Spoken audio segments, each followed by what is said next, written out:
ਸ਼੍ਰੋਮਣੀ ਅਕਾਲੀ ਦਲ ਦੇ president former deputy chief minister former home minister Sardar Sukhbir Singh Badal ji news 18 Punjab ਤੇ ਤੁਹਾਡਾ ਬਹੁਤ-ਬਹੁਤ ਸਵਾਗਤ ਹੈ। ਸਤਿ ਸ਼੍ਰੀ ਅਕਾਲ ਜੀ। ਸੁਖਬੀਰ ਜੀ, ਕੋਵਿਡ ਦੀ ਇੱਕ ਹੋਰ ਵੇਵ ਚੱਲ ਰਹੀ ਹੈ। ਅਸੀਂ ਪਹਿਲਾਂ ਵੀ 2-4 ਵਾਰ ਜਦ ਮਿਲੇ ਸੀਗੇ ਕੋਵਿਡ ਦਾ ਉਸ ਵੇਲੇ ਵੀ ਖੌਫ ਸੀਗਾ, ਤੁਸੀਂ ਵੀ ਵਰੀਡ ਸੀਗੇ ਕਿ ਕੋਵਿਡ ਕਿਸ ਤਰੀਕੇ ਨਾਲ ਪਲੇ ਆਊਟ ਕਰੇਗਾ। ਤੁਸੀਂ ਵੀ ਕੋਵਿਡ ਦੇ ਗ੍ਰਸਤ ਵਿੱਚ ਆ ਗਏ, ਤੁਹਾਨੂੰ ਵੀ ਕੋਵਿਡ ਹੋਇਆ। ਉਹ ਕਿਵੇਂ ਹੋਇਆ, ਕੀ ਹੋਇਆ, ਇੱਕ ਵਾਰ ਤੁਸੀਂ ਜੇ ਥੋੜ੍ਹਾ ਜਿਹਾ ਉਹਦੇ ਬਾਰੇ ਐਕਸਪਲੇਨ ਕਰੋ, ਕਿਉਂਕਿ ਲੋਕਾਂ ਨੂੰ ਕਾਫੀ ਇਨਫੋਰਮੇਸ਼ਨ ਮਿਲ ਜਾਂਦੀ ਹੈ ਕਿ ਕਿਸ ਤਰੀਕੇ ਨਾਲ ਹੋਇਆ, ਕਿਸ ਤਰੀਕੇ ਨਾਲ ਸਿੰਪਟਮ ਹੋਏ, ਤੁਸੀਂ ਕਿਸ ਤਰੀਕੇ ਨਾਲ ਚੈਕਿੰਗ ਕਰਾਈ, ਉਸ ਤੋਂ ਬਾਅਦ ਕੀ ਹੋਇਆ। ਕੋਵਿਡ ਤਾਂ ਪਤਾ ਹੀ ਨਹੀਂ ਲੱਗ ਸਕਦਾ ਕਿਵੇਂ ਹੋਇਆ, ਬਿਕੋਜ਼ ਆਪਾਂ ਪਬਲਿਕ ਦੇ ਬੰਦੇ ਹਾਂ, ਵੀ ਕੀਪ ਔਨ ਪਬਲਿਕ ਨੂੰ ਮਿਲਦੇ ਰਹਿੰਦੇ ਹਾਂ। ਸੋ ਕਿਸ ਟਾਈਮ ਕਿੱਥੇ ਹੋਇਆ ਤਾਂ ਪਤਾ ਨਹੀਂ ਲੱਗਦਾ। ਪਰ ਮੈਨੂੰ ਤਾਂ ਸ਼ਾਮ ਨੂੰ ਬੁਖਾਰ ਹੋਇਆ ਅਤੇ ਮੈਂ ਇਮੀਡੀਏਟਲੀ ਕੋਵਿਡ ਟੈਸਟ ਕਰਾਇਆ ਅਤੇ ਉਹਨਾਂ ਨੇ ਕਿਹਾ ਪੋਜ਼ੀਟਿਵ ਹੈ। ਫਿਰ ਮੈਂ ਇਮੀਡੀਏਟਲੀ ਆਪਣੇ ਆਪ ਨੂੰ ਕੁਆਰੰਟਾਈਨ 'ਚ ਕਰ ਦਿੱਤਾ ਅਤੇ ਸ਼ਾਮ ਨੂੰ ਟੈਂਪਰੇਚਰ ਵਧਿਆ। ਫਿਰ ਮੈਂ ਫੋਰਟਿਸ ਹੌਸਪੀਟਲ ਇੱਥੇ ਹੈ, ਉੱਥੇ ਜਾ ਕੇ ਮੈਂ ਆਪਣੀ ਸ਼ਾਮ ਨੂੰ ਉਹਦੇ ਉਹਨਾਂ ਨੇ ਡ੍ਰਿਪ ਨਾਲ ਆਪਣੀ ਟ੍ਰੀਟਮੈਂਟ ਸ਼ੁਰੂ ਕਰ ਦਿੱਤੀ। ਫਿਰ ਉਹਨਾਂ ਨੇ ਰਿਕਮੈਂਡ ਕੀਤਾ ਕਿ ਤੁਸੀਂ ਉੱਥੇ ਵਿਧਾਨਤਾ ਜਾਓ। ਸੋ ਮੈਂ ਉੱਥੇ ਚਲਾ ਗਿਆ ਐਂਡ ਆਈ ਵਾਜ਼ ਲੱਕੀ ਕਿ ਕੋਈ ਜ਼ਿਆਦਾ ਸਿੰਪਟਮ ਜ਼ਿਆਦਾ ਨਹੀਂ ਸੀ ਅਤੇ 15 ਦਿਨਾਂ ਦੇ ਅੰਦਰ ਸਾਰਾ ਕੋਈ ਨੋਰਮਲ ਹੋ ਗਿਆ। ਨੈਟਵਰਕ 18 ਨੇ ਇੱਕ ਕੈਂਪੇਨ ਵੀ ਸਟਾਰਟ ਕੀਤਾ ਹੈ ਵੈਕਸੀਨੇਸ਼ਨ ਦਾ, ਜਿਹਦੇ ਵਿੱਚ ਇੱਕ ਹੈਸ਼ਟੈਗ ਵੀ ਹੈ ਲਗਾਇਆ ਕਿਆ। ਤੁਸੀਂ ਵੈਕਸੀਨੇਸ਼ਨ ਕਰਾ ਲਿਆ, ਤੁਸੀਂ ਲਗਾਇਆ ਕਿਆ। ਉਹ ਡਾਕਟਰ ਨੇ ਕਿਹਾ ਕਿ ਜਿਹੜਾ ਕੋਵਿਡ ਦੇ ਬਾਅਦ ਘੱਟ ਤੋਂ ਘੱਟ 1-1.5 ਮਹੀਨਾ ਤੁਹਾਨੂੰ ਵੇਟ ਕਰਨਾ ਚਾਹੀਦਾ। ਸੋ ਜਦੋਂ 1-1.5 ਮਹੀਨਾ ਹੋਇਆ ਉਹਦੇ ਬਾਅਦ ਫੀਲ ਹੈਵਨ ਵੈਕਸੀਨੇਸ਼ਨ। ਹੁਣ ਇਹ ਸਾਰਾ ਕੋਵਿਡ ਕਰਕੇ ਕੈਪਟਨ ਅਮਰਿੰਦਰ ਸਿੰਘ ਨੇ ਰੀਸੈਂਟਲੀ ਗਾਈਡਲਾਈਨਸ ਵੀ ਕੱਢੀਆਂ ਕਿ ਪੋਲੀਟੀਕਲ ਰੈਲੀਜ਼ ਨਹੀਂ ਹੋ ਸਕਦੀਆਂ, ਪੋਲੀਟੀਕਲ ਰੈਲੀਜ਼ ਨਾ ਕਰੋ। ਸ਼੍ਰੋਮਣੀ ਅਕਾਲੀ ਦਲ ਨੇ ਕਾਫੀ ਪੋਲੀਟੀਕਲ ਰੈਲੀਜ਼ ਲਾਂਚ ਕਰ ਦਿੱਤੀ ਸੀਗੀ ਪਿਛਲੇ ਮਹੀਨੇ, ਕਾਫੀ ਸਾਰੀ ਰੈਲੀਜ਼ ਹੋਈ, ਕਈ ਸਾਰੇ ਕੈਂਡੀਡੇਟਸ ਤੁਸੀਂ ਅਨਾਊਂਸ ਕੀਤੇ। ਇਹ ਜਿਹੜਾ ਇੱਕਦਮ ਹੀ ਅਕਾਲੀ ਦਲ ਨੇ ਰੈਲੀ ਸ਼ੁਰੂ ਕੀਤੀਆਂ, ਉਹਦੇ ਪਿੱਛੇ ਕੀ ਸੋਚ ਸੀਗੀ? ਸ਼੍ਰੋਮਣੀ ਅਕਾਲੀ ਦਲ ਪਬਲਿਕ ਦੀ ਪਾਰਟੀ ਹੈ, ਅਸੀਂ ਰਹਿੰਦੇ ਹੀ ਪਬਲਿਕ 'ਚ ਹੈ। ਤੁਸੀਂ ਦੇਖਿਆ ਉਹ ਹੋਣਾ ਹੈ ਕਿ ਜਦੋਂ ਅਸੀਂ ਆਪੋਜੀਸ਼ਨ 'ਚ ਹੁੰਦੇ ਹਾਂ ਉਦੋਂ ਵੀ ਅਸੀਂ ਕਿਤੇ ਨਾ ਕਿਤੇ ਐਜ਼ ਪ੍ਰੈਜ਼ੀਡੈਂਟ ਮੈਂ ਕਿਤੇ ਨਾ ਕਿਸੇ ਸ਼ਹਿਰ 'ਚ, ਕਿਸੇ ਪਿੰਡ 'ਚ, ਕਿਸੇ ਮੰਡੀ 'ਚ ਹੁੰਦਾ। ਡੇਲੀ ਦਾ ਪ੍ਰੋਗਰਾਮ ਹੈ ਸਾਡਾ। ਗਵਰਨਮੈਂਟ ਹੁੰਦੀ ਸੀ ਉਦੋਂ ਵੀ ਅਸੀਂ ਕਰਦੇ ਸੀ। ਸੋ ਕੋਈ ਸਾਡੇ ਵਾਸਤੇ ਇੱਕ ਨਿਊ ਨਹੀਂ ਸੀ। ਕੋਵਿਡ ਤੋਂ ਪਹਿਲੇ ਵੀ ਤੁਸੀਂ ਦੇਖਿਆ ਮੈਂ ਸ਼ੁਰੂ ਕੀਤੀ ਸੀ, ਜਦੋਂ ਠੀਕ ਹੋਇਆ ਫਿਰ ਤੋਂ ਸ਼ੁਰੂ ਕੀਤੀ। ਪਰ ਜਦੋਂ ਇਹਨਾਂ ਨੇ ਕਿਹਾ ਕਿ ਪੋਲੀਟੀਕਲ ਰੈਲੀਜ਼ ਬੰਦ ਕਰ ਦਿਓ, ਅਸੀਂ ਇਮੀਡੀਏਟਲੀ ਬੰਦ ਕਰ ਦਿੱਤੀਆਂ। ਪਰ ਜਿਹੜੀ ਇਸ ਕੋਵਿਡ ਦੀ ਸਿਚੁਏਸ਼ਨ 'ਚ ਮੈਂ ਜੋ ਐਨਾਲਾਈਜ਼ ਕੀਤਾ ਹੈ, ਪੰਜਾਬ ਗਵਰਨਮੈਂਟ ਜਿਵੇਂ ਲੜਾਈ ਲੜਨੀ ਚਾਹੀਦੀ ਸੀ ਉਹ ਲੜ ਨਹੀਂ ਰਹੀ। ਜਦੋਂ ਜੰਗ ਲੱਗ ਜਾਂਦੀ ਹੈ, ਕਿਸੇ ਦੇਸ਼ ਨਾਲ ਲੱਗ ਜਾਂਦੀ ਹੈ, ਫਿਰ ਆਪਾਂ ਸਾਰੀਆਂ ਰਿਸੋਰਸਿਸ ਮੋਬਿਲਾਈਜ਼ ਕਰ ਲੈਂਦੇ ਹਾਂ, ਕਮਾਂਡ ਸੈਂਟਰ ਸੈੱਟ ਕਰ ਦਿੰਦੇ ਹਾਂ ਅਤੇ ਜਿਹੜਾ ਹੁੰਦਾ ਹੈ head of the army he starts monitoring, attacking, planning every day. Unfortunately Punjab ਵਿੱਚ ਜਦੋਂ ਪਹਿਲਾ ਵੇਵ ਸ਼ੁਰੂ ਹੋਇਆ ਉਦੋਂ ਆਪਾਂ ਪ੍ਰਪੇਅਰਡ ਹੀ ਨਹੀਂ ਸੀ। ਉਦੋਂ ਨਾ ਆਪਣੇ ਕੋਲ ਵੈਂਟੀਲੇਟਰ ਸੀ, ਨਾ ਕਮਰੇ ਸੀ, ਨਾ ਪੀਪੀ ਕਿਟ ਸੀ। ਚਲੋ ਉਹ ਫੇਜ਼ ਵੀ ਨਿਕਲ ਗਿਆ। ਉਹਦੇ ਬਾਅਦ ਵੀ ਕੋਈ ਨੈਕਸਟ ਸਟੈਪ 'ਚ ਮੋਨੀਟਰਿੰਗ ਕਿਵੇਂ ਕਰਨਾ, ਕਿਵੇਂ ਪਲੈਨਿੰਗ ਕਰਨੀ ਆ, ਕੋਈ ਨਹੀਂ ਸੀ। ਹੁਣ ਜਦੋਂ ਸੈਕਿੰਡ ਵੇਵ ਆਇਆ, ਜਦੋਂ ਆਪਾਂ ਵੈਕਸੀਨੇਸ਼ਨ ਸ਼ੁਰੂ ਹੋਈ ਉਦੋਂ ਵੀ ਕੋਈ ਫੋਲੋਅਪ ਨਹੀਂ। ਕਿੰਨੇ ਡਿਸਟ੍ਰਿਕਟ 'ਚ ਕਿੰਨੇ ਵੈਕਸੀਨ ਅੱਜ ਲੱਗਿਆ, ਕਿੰਨੇ ਕੱਲ੍ਹ ਲੱਗਿਆ, ਕਿੰਨਾ ਪਲਾਨ ਆ, ਕਿਵੇਂ ਆਪਾਂ ਆ vaccination within uh time limit complete ਕਰਨੇ ਆ, ਕੋਈ ਮੋਨੀਟਰਿੰਗ ਨਹੀਂ। ਕਿਉਂਕਿ ਜਿਹੜਾ ਹੈੱਡ ਆਫ ਦਾ ਸਟੇਟ ਹੈ ਕੈਪਟਨ ਅਮਰਿੰਦਰ ਸਿੰਘ, ਸਾਰਾ ਕੁਛ ਹੀ ਹੈੱਡ ਆਫ ਦਾ ਸਟੇਟ ਚੀਫ ਮਿਨਿਸਟਰ ਡਿਪੈਂਡ ਕਰਦਾ। ਜਿਵੇਂ ਦੇਸ਼ ਦੇ ਪ੍ਰਧਾਨ ਮੰਤਰੀ ਦੇ ਦੇਸ਼ ਦੀ ਤਰੱਕੀ ਡਿਪੈਂਡ ਕਰਦੀ ਹੈ, ਸੂਬੇ ਦੇ ਮੁੱਖ ਮੰਤਰੀ ਦੇ ਡਿਪੈਂਡ ਕਰਦਾ। ਜਿਹੜੇ ਅਫਸਰ ਹੈ ਆ ਮੁੱਖ ਮੰਤਰੀ ਦੀ ਤਰਫ ਦੇਖਦੇ ਆ।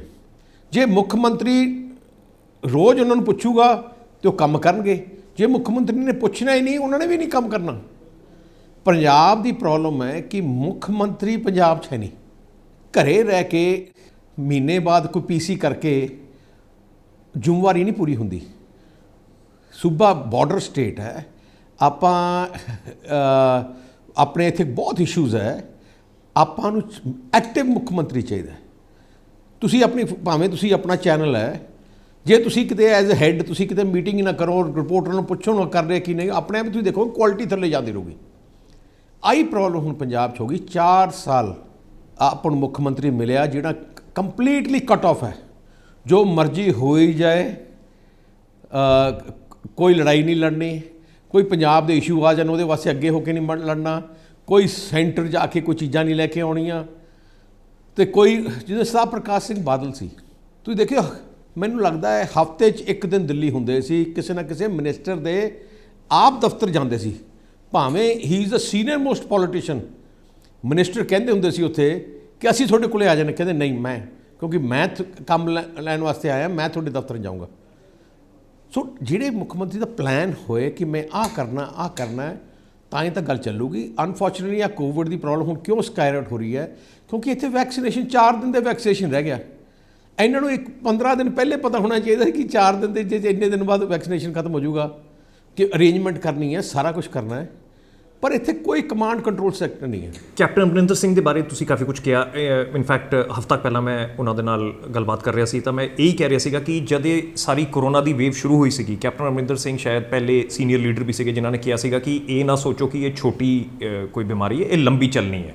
ਔਰ ਉਹਨਾਂ ਨੇ ਉਸ ਵੇਲੇ ਕਿਹਾ ਸੀਗਾ ਅਕਤੂਬਰ ਨਵੰਬਰ ਦੇ ਨੇੜੇ ਤੇੜੇ ਦੀ ਪੀਕ ਆਏਗੀ, ਲੋਕਾਂ ਨੇ ਕਿਹਾ ਸੀਗਾ ਕਿ ਇਹ ਨਹੀਂ ਹੋ ਸਕਦਾ। ਕਹਿਣ ਦਾ ਮਤਲਬ ਉਹਨਾਂ ਨੂੰ ਪਤਾ ਸੀਗਾ ਕਿ ਇਹਦਾ ਕੀ ਰਿਪਰਕਸ਼ਨਸ ਹੋ ਸਕਦੀਆਂ। ਉਹ ਅਲੱਗ ਗੱਲ ਹੈ ਕਿ ਉਹ 6 ਮਹੀਨੇ ਹੋਰ ਅੱਗੇ ਚਲੀ ਗਈ ਗੱਲ।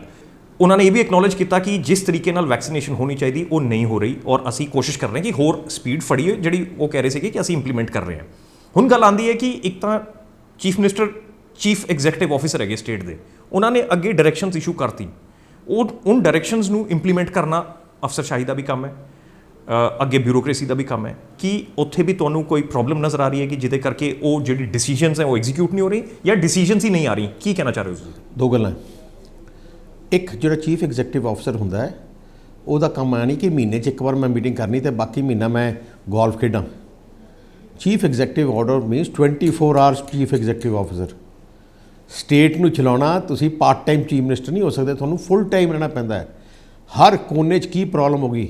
ਹੁਣ ਕੱਲ੍ਹ ਝੱਖੜ ਆਇਆ ਆਪਣੇ ਸਾਰੇ ਮਾਲਵਾ ਹਲਕੇ 'ਚ, ਤਬਾਹ ਹੋ ਗਈ ਫਸਲ, ਲੋਕਾਂ ਦੀ ਫਸਲਾਂ ਡਿੱਗ ਪਈਆਂ, ਕੋਈ ਗਦੌਰੀ ਨਹੀਂ, ਕੋਈ ਪੁੱਛਿਆ ਨਹੀਂ, ਕੋਈ ਗਿਆ ਹੀ ਨਹੀਂ, ਕੋਈ ਅਫਸਰ ਹੀ ਨਹੀਂ ਗਿਆ। ਕਿਤੇ ਕਿਤੇ ਹੁਣ ਕਰੋਨਾ ਦੇ ਕਈ ਜਾਂ ਕੋਈ ਵੱਡੇ ਕੇਸ ਆ ਜਾਂਦੇ ਆ। ਹੁਣ ਤੁਸੀਂ ਦੇਖੋ ਕਿ ਮੈਂ ਐਜ਼ MP ਆਪਣੇ ਕੋਲੋਂ ਫੰਡਸ ਡੋਨੇਟ ਕਰਕੇ ਮੈਂ ਵੈਂਟੀਲੇਟਰ ਲਾਏ ਆਪਣੇ ਫਿਰੋਜ਼ਪੁਰ ਹਸਪੀਟਲ 'ਚ। ਵੈਂਟੀਲੇਟਰ ਹੈ ਨਹੀਂ। ਹੁਣ ਇੱਕ ਵੈਂਟੀਲੇਟਰ ਕਿੰਨਾ 25 ਲੱਖ ਦਾ ਹੈ। ਕੀ ਆਪਾਂ ਪੰਜਾਬ ਸਰਕਾਰ ਕੋਲ 10 ਕਰੋੜ ਨਹੀਂ ਹੈ? ਤੁਸੀਂ ਘੱਟ ਤੋਂ ਘੱਟ 200 ਜਾਂ 250 ਆਪਣਾ ਵੈਂਟੀਲੇਟਰ ਲਾ ਦਈਏ। ਮੇਰਾ ਮਤਲਬ ਹੈ chief minister full time 24 hours ਹੋਣਾ ਸੀ। ਤਾਂ ਡੇਲੀ ਰਿਪੋਰਟ ਆਏ ਉਹਦੇ ਕੋਲੇ, ਅੱਜ ਗੁਰਦਾਸਪੁਰ ਕੀ ਹੋ ਰਿਹਾ, ਅੰਮ੍ਰਿਤਸਰ ਕੀ ਹੋ ਰਿਹਾ, ਪਟਿਆਲੇ ਕੀ ਹੋ ਰਿਹਾ। ਤੁਸੀਂ ਥੋੜੇ ਦਿਨ ਪਹਿਲਾਂ ਹੀ ਕਿਹਾ ਕਿ ਕੈਪਟਨ ਅਮਰਿੰਦਰ ਸਿੰਘ ਸਿਰਫ 11 ਵਾਰ ਆਫਿਸ ਆਏ ਨੇ। ਕੈਪਟਨ ਅਮਰਿੰਦਰ ਸਿੰਘ ਦਾ ਇਹ ਕਹਿਣਾ ਹੈ ਕਿ ਮੇਰਾ ਆਫਿਸ ਮੇਰਾ ਘਰ ਹੈ, ਜਿੱਥੋਂ ਮੈਂ ਆਪਰੇਟ ਕਰ ਰਿਹਾ, ਮੇਰੀ ਸਾਰੀ ਬਿਊਰੋਕ੍ਰੇਸੀ ਇੱਥੇ ਆਉਂਦੀ ਹੈ, ਮੇਰੇ ਸੀਨੀਅਰ ਆਗੂ ਲੀਡਰ ਸਾਰੇ ਇੱਧਰ ਆ ਕੇ ਮੈਨੂੰ ਮਿਲਦੇ ਆ, ਮੈਂ ਇੱਥੋਂ ਸਟੇਟ ਨੂੰ ਰਨ ਕਰ ਰਿਹਾ। ਤਾਂ ਤੁਸੀਂ ਇਹ ਸਪੈਸੀਫਿਕਲੀ ਗੱਲ ਕਿਉਂ ਕਹੀ ਕਿ ਵੀ ਉਹ ਸਿਰਫ 11 ਵਾਰ ਆਫਿਸ ਆਏ? ਉਹਨਾਂ ਦਾ ਘਰ ਕਿਹੜਾ ਹੈ? 2 ਸੈਕਟਰ 'ਚ ਆਫੀਸ਼ੀਅਲ ਰੈਸਟੋਰੈਂਟ ਜਿੱਥੇ ਸਾਰਾ ਕੁਝ ਬਣਾਇਆ। ਕੋਈ ਫਾਰਮ ਹਾਊਸ ਜੰਗਲ ਦੇ ਵਿੱਚ, ਕੋਈ ਰਿਜ਼ੋਰਟ ਦੇ ਵਿੱਚ ਜਿਹੜਾ ਬਣਾਇਆ ਹੈ, ਉਹ ਘਰ ਨਹੀਂ ਹੋ ਸਕਦਾ ਮੁੱਖ ਮੰਤਰੀ ਦਾ। ਅਤੇ ਇੱਕ ਗੱਲ ਦੱਸੋ, ਉਸ ਘਰ ਤੋਂ ਬਾਹਰ ਕਿੰਨੀ ਵਾਰ ਨਿਕਲੇ ਹੈ? ਜਿਹੜਾ ਘਰ ਫਾਰਮ ਹਾਊਸ ਕਹਿੰਦੇ ਆਪਣੇ ਮੈਂ ਬਣਾਇਆ ਹੈ, ਮੈਂ ਉੱਥੇ ਰਹਿਣਾ ਹੈ, ਮੈਨੂੰ ਇੰਨਾ ਦੱਸ ਦਿਓ ਦਰਵਾਜ਼ੇ ਤੋਂ ਬਾਹਰ ਕਿੰਨੀ ਵਾਰ ਨਿਕਲੇ ਹੈ ਪਿਛਲੇ 2 ਸਾਲਾਂ 'ਚ, ਪਿਛਲੇ 4 ਸਾਲਾਂ ਜਦੋਂ ਬਣਿਆ। ਉਹਦੇ ਵਿੱਚ ਕੋਈ ਪੋਲੀਟੀਕਲ ਆਦਮੀ ਉੱਥੇ ਅੰਦਰ ਨਹੀਂ ਜਾ ਸਕਦਾ, ਅਫਸਰ ਕੋਈ ਨਹੀਂ ਉੱਥੇ ਜਾ ਸਕਦਾ ਐਕਸੈਪਟ 4 ਅਫਸਰ, ਐਕਸੈਪਟ DGP ਦੇ, ਹੋਰ ਕੋਈ ਨਹੀਂ ਜਾ ਸਕਦਾ। ਪਿਛਲੇ 1 ਮਹੀਨੇ ਦੇ ਦੌਰਾਨ ਅਕਾਲੀ ਦਲ ਨੇ ਕਾਫੀ ਜ਼ੋਰ ਫੜਿਆ, ਕਾਫੀ ਤੁਸੀਂ ਵੱਡੀ ਰੈਲੀਜ਼ ਆਰਗੇਨਾਈਜ਼ ਕੀਤੀਆਂ, ਤੁਸੀਂ 6 ਕੈਂਡੀਡੇਟਸ ਵੀ ਅਨਾਉਂਸ ਕਰ ਦਿੱਤੇ। ਗੁਲਜ਼ਾਰ ਸਿੰਘ ਰਾਣੀ ਕੇ, ਜਨਮੇਜਾ ਸਿੰਘ ਸੇਖੋਂ, ਤੁਸੀਂ ਆਪਣਾ ਕੈਂਡੀਡੇਚਰ ਅਨਾਉਂਸ ਕੀਤਾ। ਇਹ ਪਹਿਲੀ ਵਾਰ ਹੋਇਆ ਕਿ ਇੰਨੀ ਛੇਤੀ ਕੈਂਡੀਡੇਟਸ ਅਨਾਉਂਸ ਹੋਣੇ ਸ਼ੁਰੂ ਹੋ ਗਏ ਹੈ। ਇਹ ਇੰਨੀ ਛੇਤੀ ਇਸ ਵਾਰ ਕਿਉਂ ਤੁਸੀਂ ਅਨਾਉਂਸ ਕਰ ਰਹੇ ਹੋ? ਇਹ ਗੱਲ ਸਭ ਨੂੰ ਪਤਾ ਕਿ ਇਸ ਵਾਰ ਬੜਾ ਟਾਈਟ ਕੰਟੈਸਟ ਹੋਣਾ ਹੈ। ਇਸ ਵਾਰ ਪੰਜਾਬ ਦੀ ਪੋਲਿਟਿਕਸ ਔਰ ਪੰਜਾਬ ਦੇ ਇਲੈਕਸ਼ਨਸ ਬੜੇ ਵੱਖਰੇ ਕਿਸਮ ਦੇ ਹੋਣੇ ਹੈ। ਤਾਂ ਇਹ ਮੈਂ ਤੁਹਾਡੇ ਤੋਂ ਜਾਣਨਾ ਚਾਹ ਰਿਹਾ ਕਿ ਤੁਸੀਂ ਆਪਣੇ ਕੈਂਡੀਡੇਟਸ ਇੰਨੀ ਛੇਤੀ ਕਿਉਂ ਅਨਾਉਂਸ ਕਰਨੇ ਸ਼ੁਰੂ ਕਰ ਦਿੱਤੇ ਇਸ ਵਾਰ? ਅਸੀਂ ਜਿਵੇਂ ਮੈਂ ਗੱਲ ਕਿਹਾ ਹੈ ਕਿ ਐਕਤੀ ਪੰਜਾਬ ਦੀ ਜਨਤਾ ਨੂੰ ਬੜਾ ਸੋਚ ਸਮਝ ਕੇ ਫੈਸਲਾ ਲੈਣਾ ਪੈਣਾ, ਕਿਉਂਕਿ ਜੋ ਫੈਸਲਾ ਪੰਜਾਬ ਦੀ ਜਨਤਾ ਲਊਗੀ ਉਹਦਾ ਅਸਰ ਵੀ ਉਹਨਾਂ 'ਤੇ ਹੋਣਾ। ਆਪਾਂ ਨੂੰ ਸੋਚ ਸਮਝ ਕੇ ਲੈਣਾ ਪੈਣਾ ਕਿ ਕਿਹਨੂੰ ਆਪਾਂ ਚੀਫ ਐਗਜ਼ੈਕਟਿਵ ਜਾਂ ਕਿਹਨੂੰ ਮੁੱਖ ਮੰਤਰੀ ਬਣਾਉਣਾ, ਕਿਹੜਾ ਮੁੱਖ ਮੰਤਰੀ ਬਣ ਕੇ ਪੰਜਾਬ ਨੂੰ ਦੇ ਗਰੀਬਾਂ ਅਤੇ ਕਿਸਾਨਾਂ ਨੂੰ, ਵਪਾਰੀਆਂ ਦੀ ਮੁਸ਼ਕਲਾਂ ਨੂੰ ਹੱਲ ਕਰਾ ਸਕਦਾ ਹੈ, ਜਾਂ ਜਿਹੜਾ ਉਹਨਾਂ ਨੂੰ ਸਹੂਲਤ ਦੇ ਸਕਦਾ, ਕਿਹੜਾ ਪੰਜਾਬ ਨੂੰ ਡਿਵੈਲਪ ਕਰ ਸਕਦਾ ਹੈ, ਇਨਫਰਾਸਟ੍ਰਕਚਰ ਡਿਵੈਲਪ ਕਰ ਦਿੰਦਾ ਹੈ, ਇੰਡਸਟਰੀਲਾਈਜੇਸ਼ਨ ਕਰਾ ਸਕਦਾ ਹੈ। ਜਿਹੜਾ ਮੁੱਖ ਮੰਤਰੀ ਸਹੀ ਚੁਣੋਗੇ ਤੇ ਅਗਲੇ 5 ਸਾਲ ਠੀਕ ਹੋ ਜਾਣਗੇ, ਕਿਉਂਕਿ ਪਿਛਲੇ 5 ਸਾਲ ਦਾ ਐਗਜ਼ਾਮਪਲ ਜਨਤਾ ਦੇ ਸਾਹਮਣੇ ਆ ਗਿਆ ਕਿ ਆਪਾਂ ਡੀਰੇਲ ਹੋ ਗਏ। ਜਿਵੇਂ ਗੱਡੀ ਪਟੜੀ ਤੋਂ ਉਤਰ ਜਾਂਦੀ ਹੈ। ਮੈਂ ਤੁਹਾਨੂੰ ਸਮਾਲ ਐਗਜ਼ਾਮਪਲ ਦਿੰਦਾ। ਮੈਨੂੰ ਬੜਾ ਦੁੱਖ ਹੋਇਆ, ਮੈਂ ਹਰ ਮਹੀਨੇ ਮੈਂ ਅੰਮ੍ਰਿਤਸਰ ਜਾਣਾ ਹੈ। ਸਾਡੇ ਦਰਬਾਰ ਸਾਹਿਬ ਲਗਾਤਾਰ ਪਿਛਲੇ 10 ਸਾਲ ਤੋਂ ਅਸੀਂ ਲਗਾਤਾਰ ਪਾਠ ਕਰਾਉਂਦੇ ਰਹਿੰਦੇ ਹਾਂ, ਅਤੇ ਹਰ ਮਹੀਨੇ ਮੈਂ ਉੱਥੇ ਜਦੋਂ ਭੋਗ ਪੈਂਦਾ ਮੈਂ ਉੱਥੇ ਜਾਣਾ। ਜਦੋਂ ਮੇਰੀ ਕੋਸ਼ਿਸ਼ ਹੁੰਦੀ ਹੈ ਕਿ ਜਦੋਂ ਮੈਂ ਜਾਣਾ, ਮੈਂ ਰਾਤ ਨੂੰ ਇਹ ਦਿਨੇ ਇਕੱਲਾ ਉਹ ਦੇਖਦਾ ਹੁੰਦਾ, ਕਿਉਂਕਿ ਅੰਮ੍ਰਿਤਸਰ ਨੂੰ ਬੜੇ ਮੈਂ ਪਿਆਰ ਨਾਲ ਆਪਣੇ ਆਪ ਨੂੰ ਇਮੋਸ਼ਨਲੀ ਕਮਿਟਮੈਂਟ ਨਾਲ ਮੈਂ ਉਹਨੂੰ ਡਿਵੈਲਪ ਕੀਤਾ ਸੀ। ਵਿਰਾਸਤ-ਏ ਖਾਲਸਾ ਏਰੀਆ, ਬਾਹਰ ਦੀਆਂ ਸੜਕਾਂ ਸਾਰੀਆਂ, ਜਿਹੜੀਆਂ ਆਪਣੇ ਗੇਟ ਸਾਰੇ ਮੈਂ ਕੀਤੇ ਸੀ, ਬੜੇ ਸੋਹਣੇ ਪਲਾਂਟੇਸ਼ਨ ਕੀਤੀ ਸੀ। ਅੱਜ ਜਾ ਕੇ ਦੇਖੋ 4 ਸਾਲਾਂ ਦੇ ਅੰਦਰ ਜਿਹੜੀ ਆਪਾਂ ਦਰਬਾਰ ਸਾਹਿਬ ਦੇ ਸਾਹਮਣੇ ਅਸੀਂ ਸਾਰਾ ਸੈਟਅਪ ਕੀਤਾ ਸੀ, ਸਾਰਾ ਟੁੱਟਣ ਲੱਗ ਗਿਆ, ਸਫਾਈ ਖਤਮ ਹੋ ਗਈ, ਬੂਟੇ ਲਾਏ ਸੀ ਮੱਚ ਗਏ, ਜਿਹੜੀਆਂ ਸੜਕਾਂ ਬਣਾਈਆਂ ਸੀ 4-6 ਲੇਨ ਉੱਥੇ ਟੋਏ ਪੈਣ ਲੱਗੇ, ਜਿਹੜੇ ਨਾਲ ਫੈਂਸਿੰਗ ਸੀ ਸਾਰੀਆਂ ਦੀਆਂ ਟੁੱਟ ਗਈਆਂ, ਕੋਈ ਥੱਲੇ ਡਿੱਗ ਪਿਆ ਬੂਟ ਜਿਹਨੇ। ਮੇਰਾ ਮਤਲਬ ਕਿ 8 ਸਾਲਾਂ 'ਚ ਇੱਕ ਨਵੀਂ ਚੀਜ਼ ਨੂੰ ਜਮਾਂ ਹੀ ਡਿਸਟਰੋਏ ਕਰ ਦਿੱਤਾ। ਬੜੀ ਇੰਪੋਰਟੈਂਟ ਗੱਲ, ਕੈਪਟਨ ਅਮਰਿੰਦਰ ਸਿੰਘ ਕਾਂਗਰਸ ਦੇ ਮੁੱਖ ਮੰਤਰੀ ਕੈਂਡੀਡੇਟ ਹੋਣਗੇ, ਸ਼੍ਰੋਮਣੀ ਅਕਾਲੀ ਦਲ ਦੇ ਮੁੱਖ ਮੰਤਰੀ ਕੈਂਡੀਡੇਟ ਕੌਣ ਹੋਣਗੇ? ਉਹ ਤਾਂ ਪਾਰਟੀ ਫੈਸਲਾ ਕਰੂਗੀ। ਪਾਰਟੀ ਤੁਸੀਂ ਹੋ? ਨਹੀਂ, ਉਹ ਤਾਂ ਪਾਰਟੀ ਫੈਸਲਾ ਕਰੂਗੀ। ਫੇਸ ਤਾਂ ਐਟ ਪ੍ਰੈਜ਼ੈਂਟ ਫੇਸ ਤਾਂ I am the face, but final face ਤਾਂ ਪਾਰਟੀ ਫੈਸਲਾ ਕਰਦੀ ਹੈ। ਸਾਡਾ ਐਵਰੀਥਿੰਗ ਪਾਰਟੀ ਫੇਸ ਜਿਹੜਾ ਉਹ ਪਾਰਟੀ ਦੀ ਕੋਰ ਕਮੇਟੀ ਬਹਿ ਕੇ ਫੈਸਲਾ ਕਰਦੀ ਹੈ। ਸੁਖਬੀਰ ਜੀ, ਪੰਜਾਬ ਦਾ ਕੰਟੈਸਟ ਇਸ ਵਾਰ ਪਹਿਲੀ ਵਾਰ 5 ਕਾਰਨਰ ਰਹੇਗਾ। ਕਾਂਗਰਸ, ਬੀਜੇਪੀ, ਅਕਾਲੀ ਦਲ, ਆਮ ਆਦਮੀ ਪਾਰਟੀ ਦਾ ਗੱਠਜੋੜ, ਫੋਰਥ ਫਰੰਟ। ਕਿਸਾਨਾਂ ਦੀ ਪ੍ਰੋਬੇਬਿਲਿਟੀ, ਸੰਭਾਵਨਾ ਕਿ ਸ਼ਾਇਦ ਉਹਨਾਂ ਨੇ ਵੀ ਕੋਈ ਪਾਰਟੀ ਤਿਆਰ ਕਰਨੀ ਹੈ, ਜਿਹੜਾ 5ਵਾਂ ਫਰੰਟ ਹੋਏਗਾ। ਉਹਦੇ ਹੋ ਸਕਦੇ ਸਬ ਫੈਕਸ਼ਨਸ ਹੋ, 5A, 5B, 5C। ਪਰ ਇਹ ਜਿਸ ਤਰੀਕੇ ਦੀ ਪੋਲਿਟਿਕਸ ਤੁਹਾਨੂੰ ਨਜ਼ਰ ਆ ਰਹੀ ਹੈ ਅਗਲੇ 1 ਸਾਲ, ਕਿਸ ਤਰੀਕੇ ਨਾਲ ਤੁਸੀਂ ਦੇਖਦੇ ਹੋ ਪੰਜਾਬ ਦੀ ਪੋਲਿਟਿਕਸ ਨੂੰ? ਪੰਜਾਬ ਦੀ ਪੋਲਿਟਿਕਸ ਜਿਵੇਂ ਤੁਸੀਂ ਗੱਲ ਕੀਤਾ, ਕਈ ਖਿੱਚਣ ਤਾਂ ਅਲੱਗ-ਅਲੱਗ ਚੀਜ਼ਾਂ ਚੱਲ ਪਈਆਂ। ਜਨਤਾ ਨੂੰ ਫੈਸਲਾ ਕਰਨਾ ਹੈ ਕਿ ਕਿਹੜੀ ਪਾਰਟੀ ਪੰਜਾਬ ਦੀ ਅਮਨ ਸ਼ਾਂਤੀ ਬਹਾਲ ਰੱਖ ਸਕਦੀ ਹੈ, ਕਿਹੜੀ ਪਾਰਟੀ ਪੰਜਾਬ ਦੇ ਵਿੱਚ ਭਾਈਚਾਰਕ ਸਾਂਝ ਰੱਖ ਸਕਦੀ ਹੈ। ਕਿਉਂਕਿ ਬੜੀ ਜ਼ਰੂਰੀ ਹੈ ਅੱਜ ਦੀ ਤਰੀਕ, ਸਾਰੇ ਧਰਮਾਂ ਦੇ ਲੋਕ ਆਪਣੇ ਆਪ ਨੂੰ ਸੇਫ ਫੀਲ ਕਰਨ, ਸਾਰੇ ਲੋਕ ਸੈਂਸ ਆਫ ਸਿਕਿਉਰ ਹੋਣ। ਸਾਹ ਪ੍ਰਕਾਸ਼ ਸਿੰਘ ਜੀ ਬਾਦਲ ਦੀ ਅਗਵਾਈ ਸ਼੍ਰੋਮਣੀ ਅਕਾਲੀ ਦਲ ਨੇ ਲਗਾਤਾਰ 5 ਵਾਰ ਮੁੱਖ ਮੰਤਰੀ ਰਹੇ ਹੈ। ਉਹਨਾਂ ਦਾ ਨੰਬਰ 1 ਪ੍ਰਾਇਰਟੀ, ਜੋ ਪ੍ਰਾਇਰਟੀ ਮੇਰੇ ਵਿੱਚ ਇੰਸਟਿਲਡ ਹੈ, ਔਰ ਜਿਹੜਾ ਉਹਨਾਂ ਨੇ ਮੈਨੂੰ ਵਚਨ ਲਿੱਤਾ ਹੈ ਕਿ ਜ਼ਿੰਦਗੀ 'ਚ ਉਹ ਜ਼ਰੂਰ ਆਪਣੇ ਪੱਲੇ ਬੰਨੀ, ਕਿ ਪੰਜਾਬ ਵਿੱਚ ਅਮਨ ਸ਼ਾਂਤੀ ਤੇ ਭਾਈਚਾਰਕ ਸਾਂਝ ਰੱਖਣਾ ਬਹੁਤ ਜ਼ਰੂਰੀ ਹੈ। ਆ ਸਾਰਾ ਕੁਝ ਡਿਵੈਲਪਮੈਂਟ ਖਤਮ ਹੋ ਜਾਊਗਾ ਜੇ ਇੱਥੇ ਕਮਿਊਨਲ ਕਲੈਸ਼ਸ ਹੋ ਜਾਣ। ਇਸੀ ਗੱਲ ਤੇ ਆ ਰਿਹਾ ਸੀਗਾ ਕਿ ਬੀਜੇਪੀ ਦੇ ਨਾਲ ਤੁਹਾਡੀ ਸਾਂਠ-ਗਾਂਠ 40 ਸਾਲ ਰਹੀ। Shiromani Akali Dal, BJP, SCD, BJP, ਹਮੇਸ਼ਾ ਇਹ ਗੱਲ ਹੁੰਦੀ ਸੀਗੀ। ਪਹਿਲਾਂ ਤਾਂ ਕੀ ਕਾਰਨ ਸੀਗਾ ਕਿ ਐਸਸੀਡੀ, ਬੀਜੇਪੀ ਇੱਕ ਸਕਸੈਸਫੁਲ ਸਾਂਠ-ਗਾਂਠ ਬਣੀ ਰਹੀ ਇੰਨੇ ਸਾਲ? ਉਸ ਤੋਂ ਬਾਅਦ ਅਸੀਂ ਆਵਾਂਗੇ ਕਿ ਕਿਉਂ ਤੁਹਾਨੂੰ ਇਹ ਸਾਂਠ-ਗਾਂਠ ਪਿਛਲੇ ਸਾਲ ਤੋੜਨੀ ਪਈ। ਸ਼੍ਰੋਮਣੀ ਅਕਾਲੀ ਦਲ ਇੱਕ ਐਜੀ ਪਾਰਟੀ ਹੈ ਕਿ ਜਿਹਦੇ ਨਾਲ ਸਾਂਝ ਕਰ ਲੈਂਦੀ ਹੈ। ਸਾਡੇ 'ਚ ਕੋਈ ਲੈਣ ਦੇਣ ਦਾ ਸਵਾਲ ਨਹੀਂ ਹੁੰਦਾ। ਕਈ ਹੁੰਦੀਆਂ ਨਾ ਕਿ ਸਾਨੂੰ ਇੰਨੀਆਂ ਸੀਟਾਂ ਦਿਓ, ਇੰਨੀ ਮਿਨਿਸਟਰੀ ਦਿਓ, ਇਹਨੂੰ ਆਹ ਦਿਓ, ਆਹ ਕਰਾਂਗੇ, ਹਰ ਰੋਜ਼ ਨੈਗੋਸ਼ੀਏਟ ਕਰਦੇ ਰਹਿੰਦੇ। ਬਿਲਕੁਲ ਨਹੀਂ। ਸਾਹ ਪ੍ਰਕਾਸ਼ ਸਿੰਘ ਬਾਦਲ ਨੇ ਜਦੋਂ ਸਾਂਝ ਪਾਈ ਬੀਜੇਪੀ ਨਾਲ, ਉਹ ਦਿਨ ਤੋਂ ਲੈ ਕੇ ਅੱਜ ਤੱਕ ਕਿਤੇ ਇਫ ਐਂਡ ਬਟ ਨਹੀਂ। ਪਰ ਸ਼੍ਰੋਮਣੀ ਅਕਾਲੀ ਦਲ ਇੱਕ ਅਸੂਲ 'ਤੇ ਵੀ ਖੜੀ ਹੈ।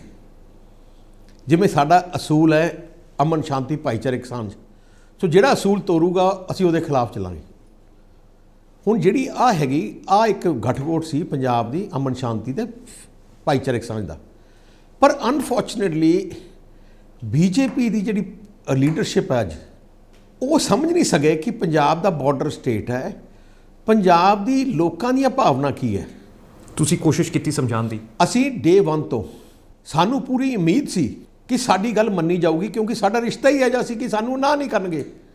ਅਸੀਂ ਪੰਜਾਬ ਨੂੰ ਰਿਪਰੈਜ਼ੈਂਟ ਕਰਦੇ ਹਾਂ। ਸਾਡੀ ਪਾਰਟੀ ਕਹਿ ਸਕਦੇ ਹਾਂ ਪੰਜਾਬੀਅਤ ਨੂੰ ਰਿਪਰੈਜ਼ੈਂਟ ਕਰਦੀ ਹੈ, ਕੌਮ ਨੂੰ ਰਿਪਰੈਜ਼ੈਂਟ ਕਰਦੀ ਹੈ, ਕਿਸਾਨੀ ਨੂੰ ਰਿਪਰੈਜ਼ੈਂਟ ਕਰਦੀ ਹੈ। ਬੇਸਿਕਲੀ ਸ਼੍ਰੋਮਣੀ ਅਕਾਲੀ ਦਲ ਇਸ ਪੰਜਾਬ, ਦੂਜੀਆਂ ਪਾਰਟੀਆਂ ਭਾਵੇਂ ਕਾਂਗਰਸ ਹੈ, ਭਾਵੇਂ ਬੀਜੇਪੀ ਹੈ, ਇਹਨਾਂ ਦੇ ਫੈਸਲੇ ਸੈਂਟਰ 'ਚ ਹੁੰਦੇ ਹੈ।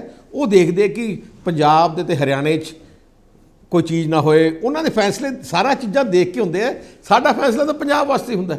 ਜਿੱਤੇ ਕਿਸਾਨੀ ਅਸੀਂ ਜਦੋਂ ਆਹ ਗੱਲ ਹੋਈ, ਪਹਿਲੀ ਗੱਲ ਹੈ ਜੇ ਤੁਸੀਂ ਆਹ ਕਾਨੂੰਨ ਲੈ ਕੇ ਆਉਣੇ ਸੀ, ਘੱਟ ਤੋਂ ਘੱਟ ਸ਼੍ਰੋਮਣੀ ਅਕਾਲੀ ਦਲ ਤੁਹਾਡੀ ਅਲਾਈ ਹੈ, ਕਿਸਾਨੀ ਨਾਲ ਸੰਬੰਧਿਤ ਪਾਰਟੀ ਹੈ, ਘੱਟ ਤੋਂ ਘੱਟ ਪੁੱਛ ਤਾਂ ਲੈਣਾ ਸੀ। ਤੁਹਾਨੂੰ ਇੱਕ ਵਾਰ ਵੀ ਨਹੀਂ ਪੁੱਛਿਆ ਉਹਨਾਂ ਨੇ? ਇੱਕ ਵਾਰ ਇੱਕ ਕਾਗਜ਼ ਵੀ ਨਹੀਂ ਦਿਖਾਇਆ। ਤੁਹਾਨੂੰ ਪਤਾ ਲੱਗਿਆ ਕਿ ਇੱਦਾਂ ਦੀ ਕੋਈ ਚੀਜ਼ ਹੋ ਰਹੀ ਹੈ? ਉਦੋਂ ਲੱਗਿਆ ਜਦੋਂ ਕੈਬਨਿਟ ਮੀਟਿੰਗ ਦਾ ਏਜੰਡਾ ਆਇਆ। ਜਦੋਂ ਕੈਬਨਿਟ ਦਾ ਏਜੰਡਾ ਆਇਆ, ਹਰਸਿਮਰਤ ਕੋਲੇ ਆਇਆ, ਮੈਂ ਉੱਥੇ ਹੀ ਸੀ। ਉਹ ਕਹਿੰਦੇ ਜੀ ਆਹ ਕੀ ਹੈ? ਮੈਂ ਕਿਹਾ ਤੁਸੀਂ ਜਾ ਕੇ ਉੱਥੇ ਨੂੰ ਗੱਲ ਕਰੋ ਕਿ ਇਹਨੂੰ ਅੱਗੇ ਪਾਓ। ਤੁਸੀਂ ਘੱਟ ਤੋਂ ਘੱਟ ਜਿਵੇਂ ਤੁਸੀਂ ਦੇਖਿਆ, ਤੁਹਾਨੂੰ ਸਮਝ ਆ ਗਈ ਕਿ ਇਹ ਚੀਜ਼ ਜਿਹੜੀ ਹੈ ਪੰਜਾਬ ਲਈ ਠੀਕ ਨਹੀਂ ਰਹੀ। ਮੈਨੂੰ ਥੋੜਾ ਸ਼ੱਕ ਪਿਆ। ਦੇਖੋ ਜੀ, ਸਾਹ ਪ੍ਰਕਾਸ਼ ਸਿੰਘ ਬਾਦਲ ਮੁੱਖ ਮੰਤਰੀ ਰਹੇ, ਕੋਈ ਵੀ ਇਸ਼ੂ ਆਉਂਦਾ ਨਾ ਉਹ ਬੀਜੇਪੀ ਦੇ ਸਾਰੇ ਬੰਦੇ ਨੂੰ ਬੁਲਾ ਲੈਂਦੇ ਸੀ ਕਿ ਜੀ ਆਹ ਇਸ਼ੂ ਹੈ, ਹੁਣ ਇਹਦੇ 'ਤੇ ਕੀ ਕਰਨਾ ਹੈ। ਇੱਥੇ ਹੈ ਕਿ ਕਿਸੇ ਨੂੰ ਨਹੀਂ ਬੁਲਾਇਆ। ਕਿਉਂ? I am shocked. ਮੈਂ ਤੁਹਾਨੂੰ ਇੱਕ ਹੋਰ ਵੀ ਗੱਲ ਦੱਸਦਾ। ਦੇਖੋ ਸਾਡੀ ਅਲਾਇੰਸ ਪਿਛਲੇ ਪ੍ਰਧਾਨ ਮੰਤਰੀ ਜੀ ਮੋਦੀ ਜੀ ਮੈਨੂੰ ਲੱਗਦਾ ਪਿਛਲੇ ਹੁਣ ਉਹਦਾ ਸੈਕਿੰਡ ਟਰਮ ਚੱਲ ਰਹੀ ਹੈ। ਐਜ਼ ਪ੍ਰੈਜ਼ੀਡੈਂਟ ਅਕਾਲੀ ਦਲ, ਜੇ ਤੁਸੀਂ ਦੇਖੋ ਪਿਛਲੇ 7 ਸਾਲਾਂ 'ਚ ਕਿਤੇ ਐ ਨਹੀਂ ਬੁਲਾਇਆ ਕਿ ਅੱਜ ਪ੍ਰੈਜ਼ੀਡੈਂਟ ਅਕਾਲੀ ਦਲ ਨੂੰ ਸ਼ਾਮ ਨੂੰ ਚਾਹ 'ਤੇ ਬੁਲਾਓ ਕਿ ਆਪਾਂ ਡਿਸਕਸ ਕਰੀਏ ਦੋਨਾਂ 'ਚ। ਅੱਜ ਤੱਕ ਇੱਕ ਵਾਰ ਨਹੀਂ। ਤੁਹਾਡੇ ਕੋਲ ਤਦ ਤੱਕ ਡਰਾਫਟ ਲਾਅ ਆ ਗਿਆ ਸੀਗਾ, ਤੁਹਾਨੂੰ ਪਤਾ ਲੱਗਿਆ ਸੀਗਾ ਕਿ ਕੀ ਇਹਦੇ ਡਿਟੇਲਸ ਹੋਣਗੇ? ਉਹਦੇ ਹਫ਼ਤੇ ਬਾਅਦ ਜਿਹੜਾ ਮੇਰੇ ਕੋਲ ਆਇਆ, ਅਸੀਂ ਪੜ੍ਹਿਆ, ਅਸੀਂ ਕਾਫੀ ਹੈਰਾਨ ਸੀ। ਫਿਰ ਅਸੀਂ ਉਹਦੇ 'ਚ ਅਸੀਂ ਫਿਰ ਸਟੇਕ ਹੋਲਡਰਸ ਨੂੰ ਮਿਲਣਾ ਸ਼ੁਰੂ ਕਰ ਦਿੱਤਾ। ਕਿਸਾਨਾਂ ਦੇ ਵਿਊ, ਸਾਡੀ ਪਾਰਟੀ ਦੇ ਵਿਊ ਸਾਰੀ ਕਰਕੇ ਅਸੀਂ ਉਹ ਲੋਕਾਂ ਦੀ ਸ਼ੰਕਾ ਆਉਣ ਲੱਗੀਆਂ ਸੀ ਕਿ ਕੀ ਆਬਜੈਕਸ਼ਨਸ ਹੈ। ਕੀ ਇਸ ਦੌਰਾਨ ਤੁਹਾਡੇ ਤੇ ਪ੍ਰੈਸ਼ਰ ਪੈਣਾ ਸ਼ੁਰੂ ਹੋ ਗਿਆ ਸੀਗਾ ਕਿ ਤੁਹਾਨੂੰ ਕੁਝ ਕਰਨਾ ਪਏਗਾ? ਨਹੀਂ ਅਸੀਂ ਮੈਂ ਤੁਹਾਨੂੰ ਦੱਸਾਂ, ਸ਼੍ਰੋਮਣੀ ਅਕਾਲੀ ਦਲ ਕਿਸੇ ਪ੍ਰੈਸ਼ਰ ਦੇ ਥੱਲੇ ਆ ਕੇ ਕੰਮ ਨਹੀਂ ਕਰਦੀ। ਜਨਤਾ ਦੇ ਪ੍ਰੈਸ਼ਰ ਦੇ ਥੱਲੇ? ਨਹੀਂ, ਜਨਤਾ ਜਦੋਂ ਅਸੀਂ ਜਨਤਾ ਹੈ, ਅਸੀਂ ਜਨਤਾ ਨੂੰ ਰਿਪਰੈਜ਼ੈਂਟ ਕਰਦੇ ਹਾਂ। ਅਸੀਂ ਕੋਈ ਕੰਮ ਨਹੀਂ ਕਰਾਂਗੇ ਜਿਹੜਾ ਸਾਡੀ ਕੌਨਸ਼ੀਅਸ ਦੇ ਖਿਲਾਫ ਹੋ। ਪ੍ਰੈਸ਼ਰ ਤਾਂ ਹੋਏ ਕਿ ਸਾਨੂੰ ਡਰ, ਸਾਨੂੰ ਆਪਣੀ ਕੁਰਸੀ ਦੀ ਲਾਲਚ। ਹੁਣ ਜੇ ਕੁਰਸੀ ਦੀ ਲਾਲਚ ਹੀ ਨਹੀਂ, ਸਾਹਿਬ ਪ੍ਰਕਾਸ਼ ਸਿੰਘ ਬਾਦਲ ਨੂੰ ਜੇ ਕੁਰਸੀ ਦੀ ਲਾਲਚ ਹੁੰਦੀ ਤੇ 16 ਸਾਲ ਜੇਲ੍ਹਾਂ 'ਚ ਨਹੀਂ ਜਾਣਾ ਸੀ। ਉਹ ਮੁੱਖ ਮੰਤਰੀ ਰਹਿੰਦੇ ਨੇ ਲਗਾਤਾਰ 16 ਸਾਲ। ਮੈਂ ਨੱਡਾ ਸਾਹਿਬ ਜੋ ਬੀਜੇਪੀ ਦੇ ਪ੍ਰੈਜ਼ੀਡੈਂਟ ਹੈ, ਭੁੰਦੜ ਸਾਹਿਬ ਵੀ ਮੇਰੇ ਨਾਲ ਸੀ। ਅਸੀਂ ਉਹਨਾਂ ਕੋਲ ਗਏ ਤੇ ਕਹਿਣ ਲੱਗੇ ਅਸੀਂ ਇਸ ਸੈਸ਼ਨ 'ਚ ਕੋਈ ਆ ਬਿੱਲ ਨਾ ਲੈ ਕੇ ਆਓ ਜਿੰਨਾ ਤੱਕ ਕਿਸਾਨਾਂ ਦੀ ਤੇ ਪੰਜਾਬਾਂ ਦੇ ਸਟੇਕ ਹੋਲਡਰਸ ਦੀ ਤੇ ਤੁਹਾਡੇ ਨਾਲ ਸਹਿਮਤੀ ਨਾ ਹੋਵੇ। ਉਹਨੇ ਕਿਹਾ ਠੀਕ ਹੈ। ਸਡਨਲੀ ਉਹ ਜਦੋਂ ਏਜੰਡਾ ਆਉਂਦਾ, ਉਹ ਜਿਹੜਾ ਪਾਰਲੀਮੈਂਟ ਦਾ ਜਿਹੜਾ ਆਉਂਦਾ ਕਿ ਇਹ ਕੱਲ੍ਹ ਐਕਟ ਆ ਰਿਹਾ, ਬਿੱਲ ਆ ਰਿਹਾ। ਅਸੀਂ ਸਵੇਰੇ ਫਿਰ ਤੋਂ ਮੈਂ ਆਪ ਸਵੇਰੇ ਬੀਜੇਪੀ ਪ੍ਰੈਜ਼ੀਡੈਂਟ ਨੱਡਾ ਸਾਹਿਬ ਦੇ ਗਿਆ, ਫਿਰ ਤੋਮਰ ਸਾਹਿਬ ਜੋ ਐਗਰੀਕਲਚਰ ਮਿਨਿਸਟਰ ਦੇ ਗਿਆ, ਮੇਰੇ ਨਾਲ ਅਕਾਲੀ ਦਲ ਦੀ ਲੀਡਰਸ਼ਿਪ ਸੀ। ਮੈਂ ਕਿਹਾ ਜੀ ਗੱਲ ਹੈ, ਤੁਸੀਂ ਆਹ ਏਜੰਡਾ ਆਈਟਮ ਅਸੀਂ ਤੁਹਾਨੂੰ ਰਿਕੁਐਸਟ ਵੀ ਕੀਤੀ ਸੀ ਕਿ ਤੁਸੀਂ ਇਹਨੂੰ ਨਾ ਲੈ ਕੇ ਆਓ, ਪਰ ਫਿਰ ਤੋਂ ਤੁਸੀਂ ਲੈ ਕੇ ਆਇਓ। ਆਹ ਗੱਲ ਐਕਸੈਪਟ ਨਹੀਂ ਹੋਣੀ। ਫਿਰ ਅਕਾਲੀ ਦਲ ਨੂੰ ਆਪਣਾ we will not be part of this government ਜੇ ਤੁਸੀਂ ਇਹ ਫੋਰਸ ਕਰੋਗੇ। ਅਸੀਂ ਕਲੀਅਰ ਸਵੇਰੇ ਹੀ ਕਹਿਤਾ ਸੀ ਸਵੇਰੇ, ਪਰ ਉਹ ਹਟੇ ਨਹੀਂ। ਸ਼ਾਮ ਨੂੰ ਜਦੋਂ ਉਹ ਡਿਬੇਟ 'ਚ ਆ ਗਿਆ ਤਾਂ ਅਸੀਂ ਉਸੇ ਟਾਈਮ ਫੈਸਲਾ ਕਰਕੇ ਅਸੀਂ ਵਿਡਰੋ ਕਰ ਲਿਆ ਆਪਣੇ ਆਪ ਨੂੰ। ਸੋ ਸਾਡੀ ਕਲੈਰਿਟੀ ਆਫ ਮਾਈਂਡ ਕਲੀਅਰ ਹੈ। ਲੋਕੀ ਐਵੇਂ ਬਣਾਈ ਜਾਂਦੇ ਅਸੀਂ ਦੂਜਾ ਸਟੈਂਡ ਸੀ, ਸਾਡਾ ਸਟੈਂਡ ਕਲੀਅਰ ਹੈ। ਹਰਸਿਮਰਤ ਜੀ ਦਾ ਕੀ ਰਿਐਕਸ਼ਨ ਸੀਗਾ ਇਸ ਦੌਰਾਨ? ਹਰਸਿਮਰਤ ਬੜੀ ਕਲੀਅਰ ਸੀ ਡੇ 1 ਤੋਂ। ਉਹਨੇ ਬੜਾ ਕਲੀਅਰ ਸੀ ਕਿ ਮੈਂ ਜਿਹੜੀ ਗਵਰਨਮੈਂਟ 'ਚ ਮੈਂ ਰਹਿ ਨਹੀਂ ਸਕਦੀ, ਇੱਕ ਮਿੰਟ ਵੀ ਨਹੀਂ ਰਹਿ ਸਕਦੀ, ਜਿਹੜੀ ਭਾਵਨਾ ਜਿਹੜੀ ਸਾਡੇ ਲੋਕਾਂ ਦੀ ਭਾਵਨਾ ਨਹੀਂ ਸਮਝ ਸਕਦੀ।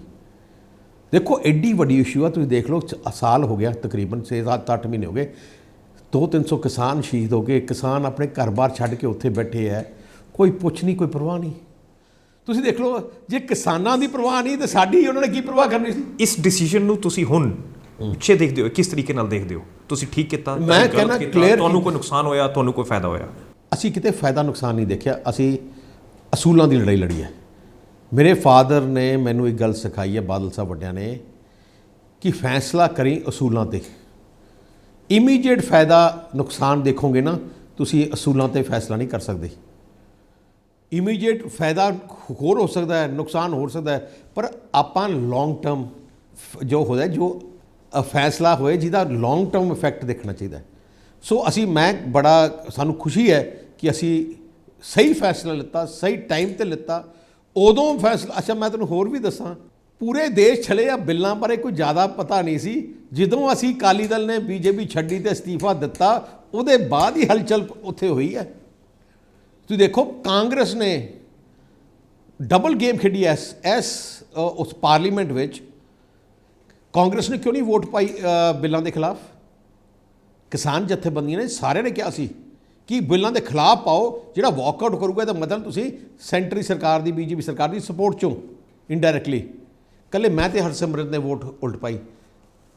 ਆਮ ਆਦਮੀ ਪਾਰਟੀ ਕਿਉਂ ਵਾਕਆਊਟ ਕਰ ਗਿਆ ਤੇ ਕਾਂਗਰਸ ਕਿਉਂ ਵਾਕਆਊਟ ਕਰ ਗਈ? ਰਾਜ ਸਭਾ 'ਚ ਵੀ ਵਾਕਆਊਟ ਕਰ ਗਈ। ਕਿਉਂ? ਕਿਉਂਕਿ ਪ੍ਰੈਕਟੀਕਲੀ ਜੇ ਤੁਸੀਂ ਕਾਂਗਰਸ ਦਾ ਪੁਰਾਣਾ ਮੈਨੀਫੈਸਟੋ ਦੇਖੋ, ਆਪਣੇ ਸਭ ਤੋਂ ਪਹਿਲੇ ਆ ਬਿੱਲ ਕਾਂਗਰਸ ਹੀ ਲੈ ਕੇ ਆਈ ਸੀ।